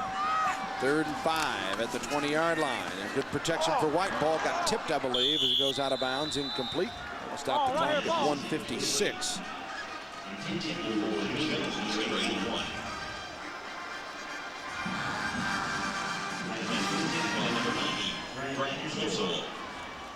Oklahoma will have Tulsa next week, and that's also another pay-per-view game that will be available in the state of Oklahoma, as the Hurricane has the week off after a Thursday night win that they had before Labor Day over Indiana State. Here's the kick by Duncan, and blocked and recovered by North Texas. And that kicking game, which has been so good, has been so ugly tonight. Whether it be penalties or fumbles or bad snaps. Now a block as Castle came in to get that one. Castle stops OU from getting another 3. You can see the pressure here. It's a low kick, but Castle comes right inside. He must have split 2 of the blockers up front. Does a nice job of getting his hands up in the point in front. And can't fault Tim Duncan on that. He's kicking the ball on timing, but the blocking was poor. There was a hole up front. 1st and 10 at the 33-yard line for UNT and Bridges. Cobbs, 50, 45, missed tackle, and breaks one, and takes it to the 36-yard line. Patrick Cobbs.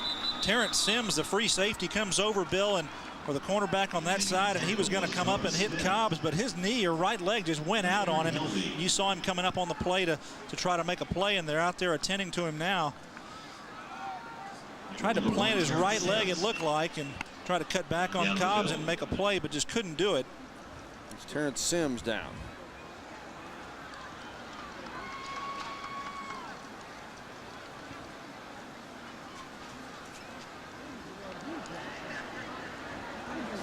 You know, injuries, you never want them, but you really hate them when they come in the final minutes of a game, Gary, where people are just playing it out. And you'll see Sims here come from the left to the right of your screen, and his leg just gives out on him, and I saw him trying to make the play, and I've seen that happen a few times. Guys just for whatever reason, they're making nobody touches him. It's just one of those things where he's trying to change directions, and the leg something gives, and he's wearing that knee brace. I don't know if it's that same knee, and he's been wearing that brace on it. Seems to be in quite a bit of pain, the young man. Florida junior that came here from Hutchinson Community College up in Kansas. All-American there.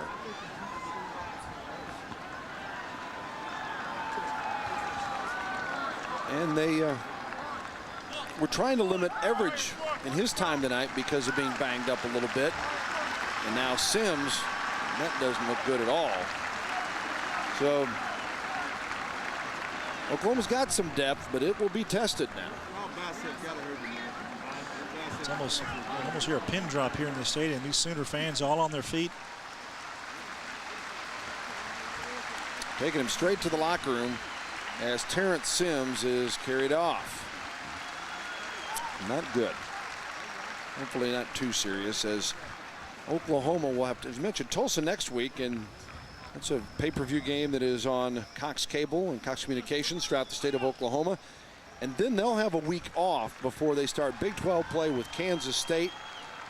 And then, of course, the game in Dallas against Texas. So next Saturday, Tulsa and Oklahoma. And call your Cox Cable outlet to order that contest. And Keith Burns has got that Tulsa team charged up. They're on a mission to turn it around and try to get a winning season for the first time in many years. Bridges with a completion to the 30-yard line, and Howard making the grab. And what's ahead for the Sooners? Well, let's take a look. I mentioned Tulsa, and then the week off before Kansas State, Texas, and at KU, and with the Big 12 where you play half of the North. This year they go to Nebraska, and K-State here, where last year was just the opposite. And then you see A&M Tech and Oklahoma State to close it out. But flag thrown again. That Oklahoma-Texas game is always marked, but this year even more so with both teams so highly ranked, Gary, and I think also in light of what Oklahoma did to Texas last year. Well, you've got three teams in the Big 12 Conference being in the top 10 in college football, and it's just exciting football. And then the matchups that are coming up are just going to be huge. And Kansas State, that is the other one that is just out of that major group. Holding on the offense, 10-yard penalty, still second down. And they're opening up at Southern Cal tonight and leading, in fact, 1. Kansas State 10-6, the final, defeats Southern Cal. And Bill Snyder has caught a lot of criticism for his soft non-conference scheduling, and they've been victimized by that through BCS snubs and whatnot. And this year went out on the road, paid off. So there's another feather in the cap of the Big 12. Second and 14 now on the 40 with 38 seconds to go. North Texas with the ball, and Bridges in the shotgun. OU showing blitz. He unloads it, and the pressure was on him.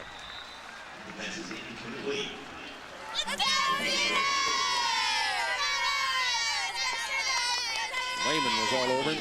Also today, Colorado beat San Jose State 51-15. Baylor over Arkansas State 24-3. Iowa State blanking Northern Iowa at last check 45-0.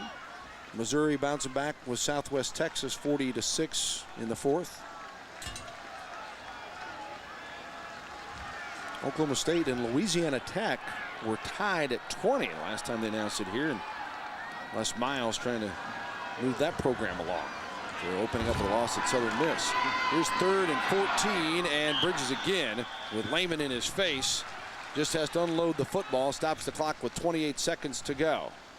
Bill, you're seeing a lot of players out here for defense for the Sooners, and they've got a lot of depth and a lot of speed, and we talked about that at the beginning of the ball game. And a couple of players that really are the heart and soul of this defense are Roy Williams. Obviously, he's had a great night, and Rocky Kalmus, who played very well in the first half. And Rocky's still out there. He's a player. He doesn't want to come out of the ball game, I don't think. And Teddy Lehman did a good job inside of those linebacker spots.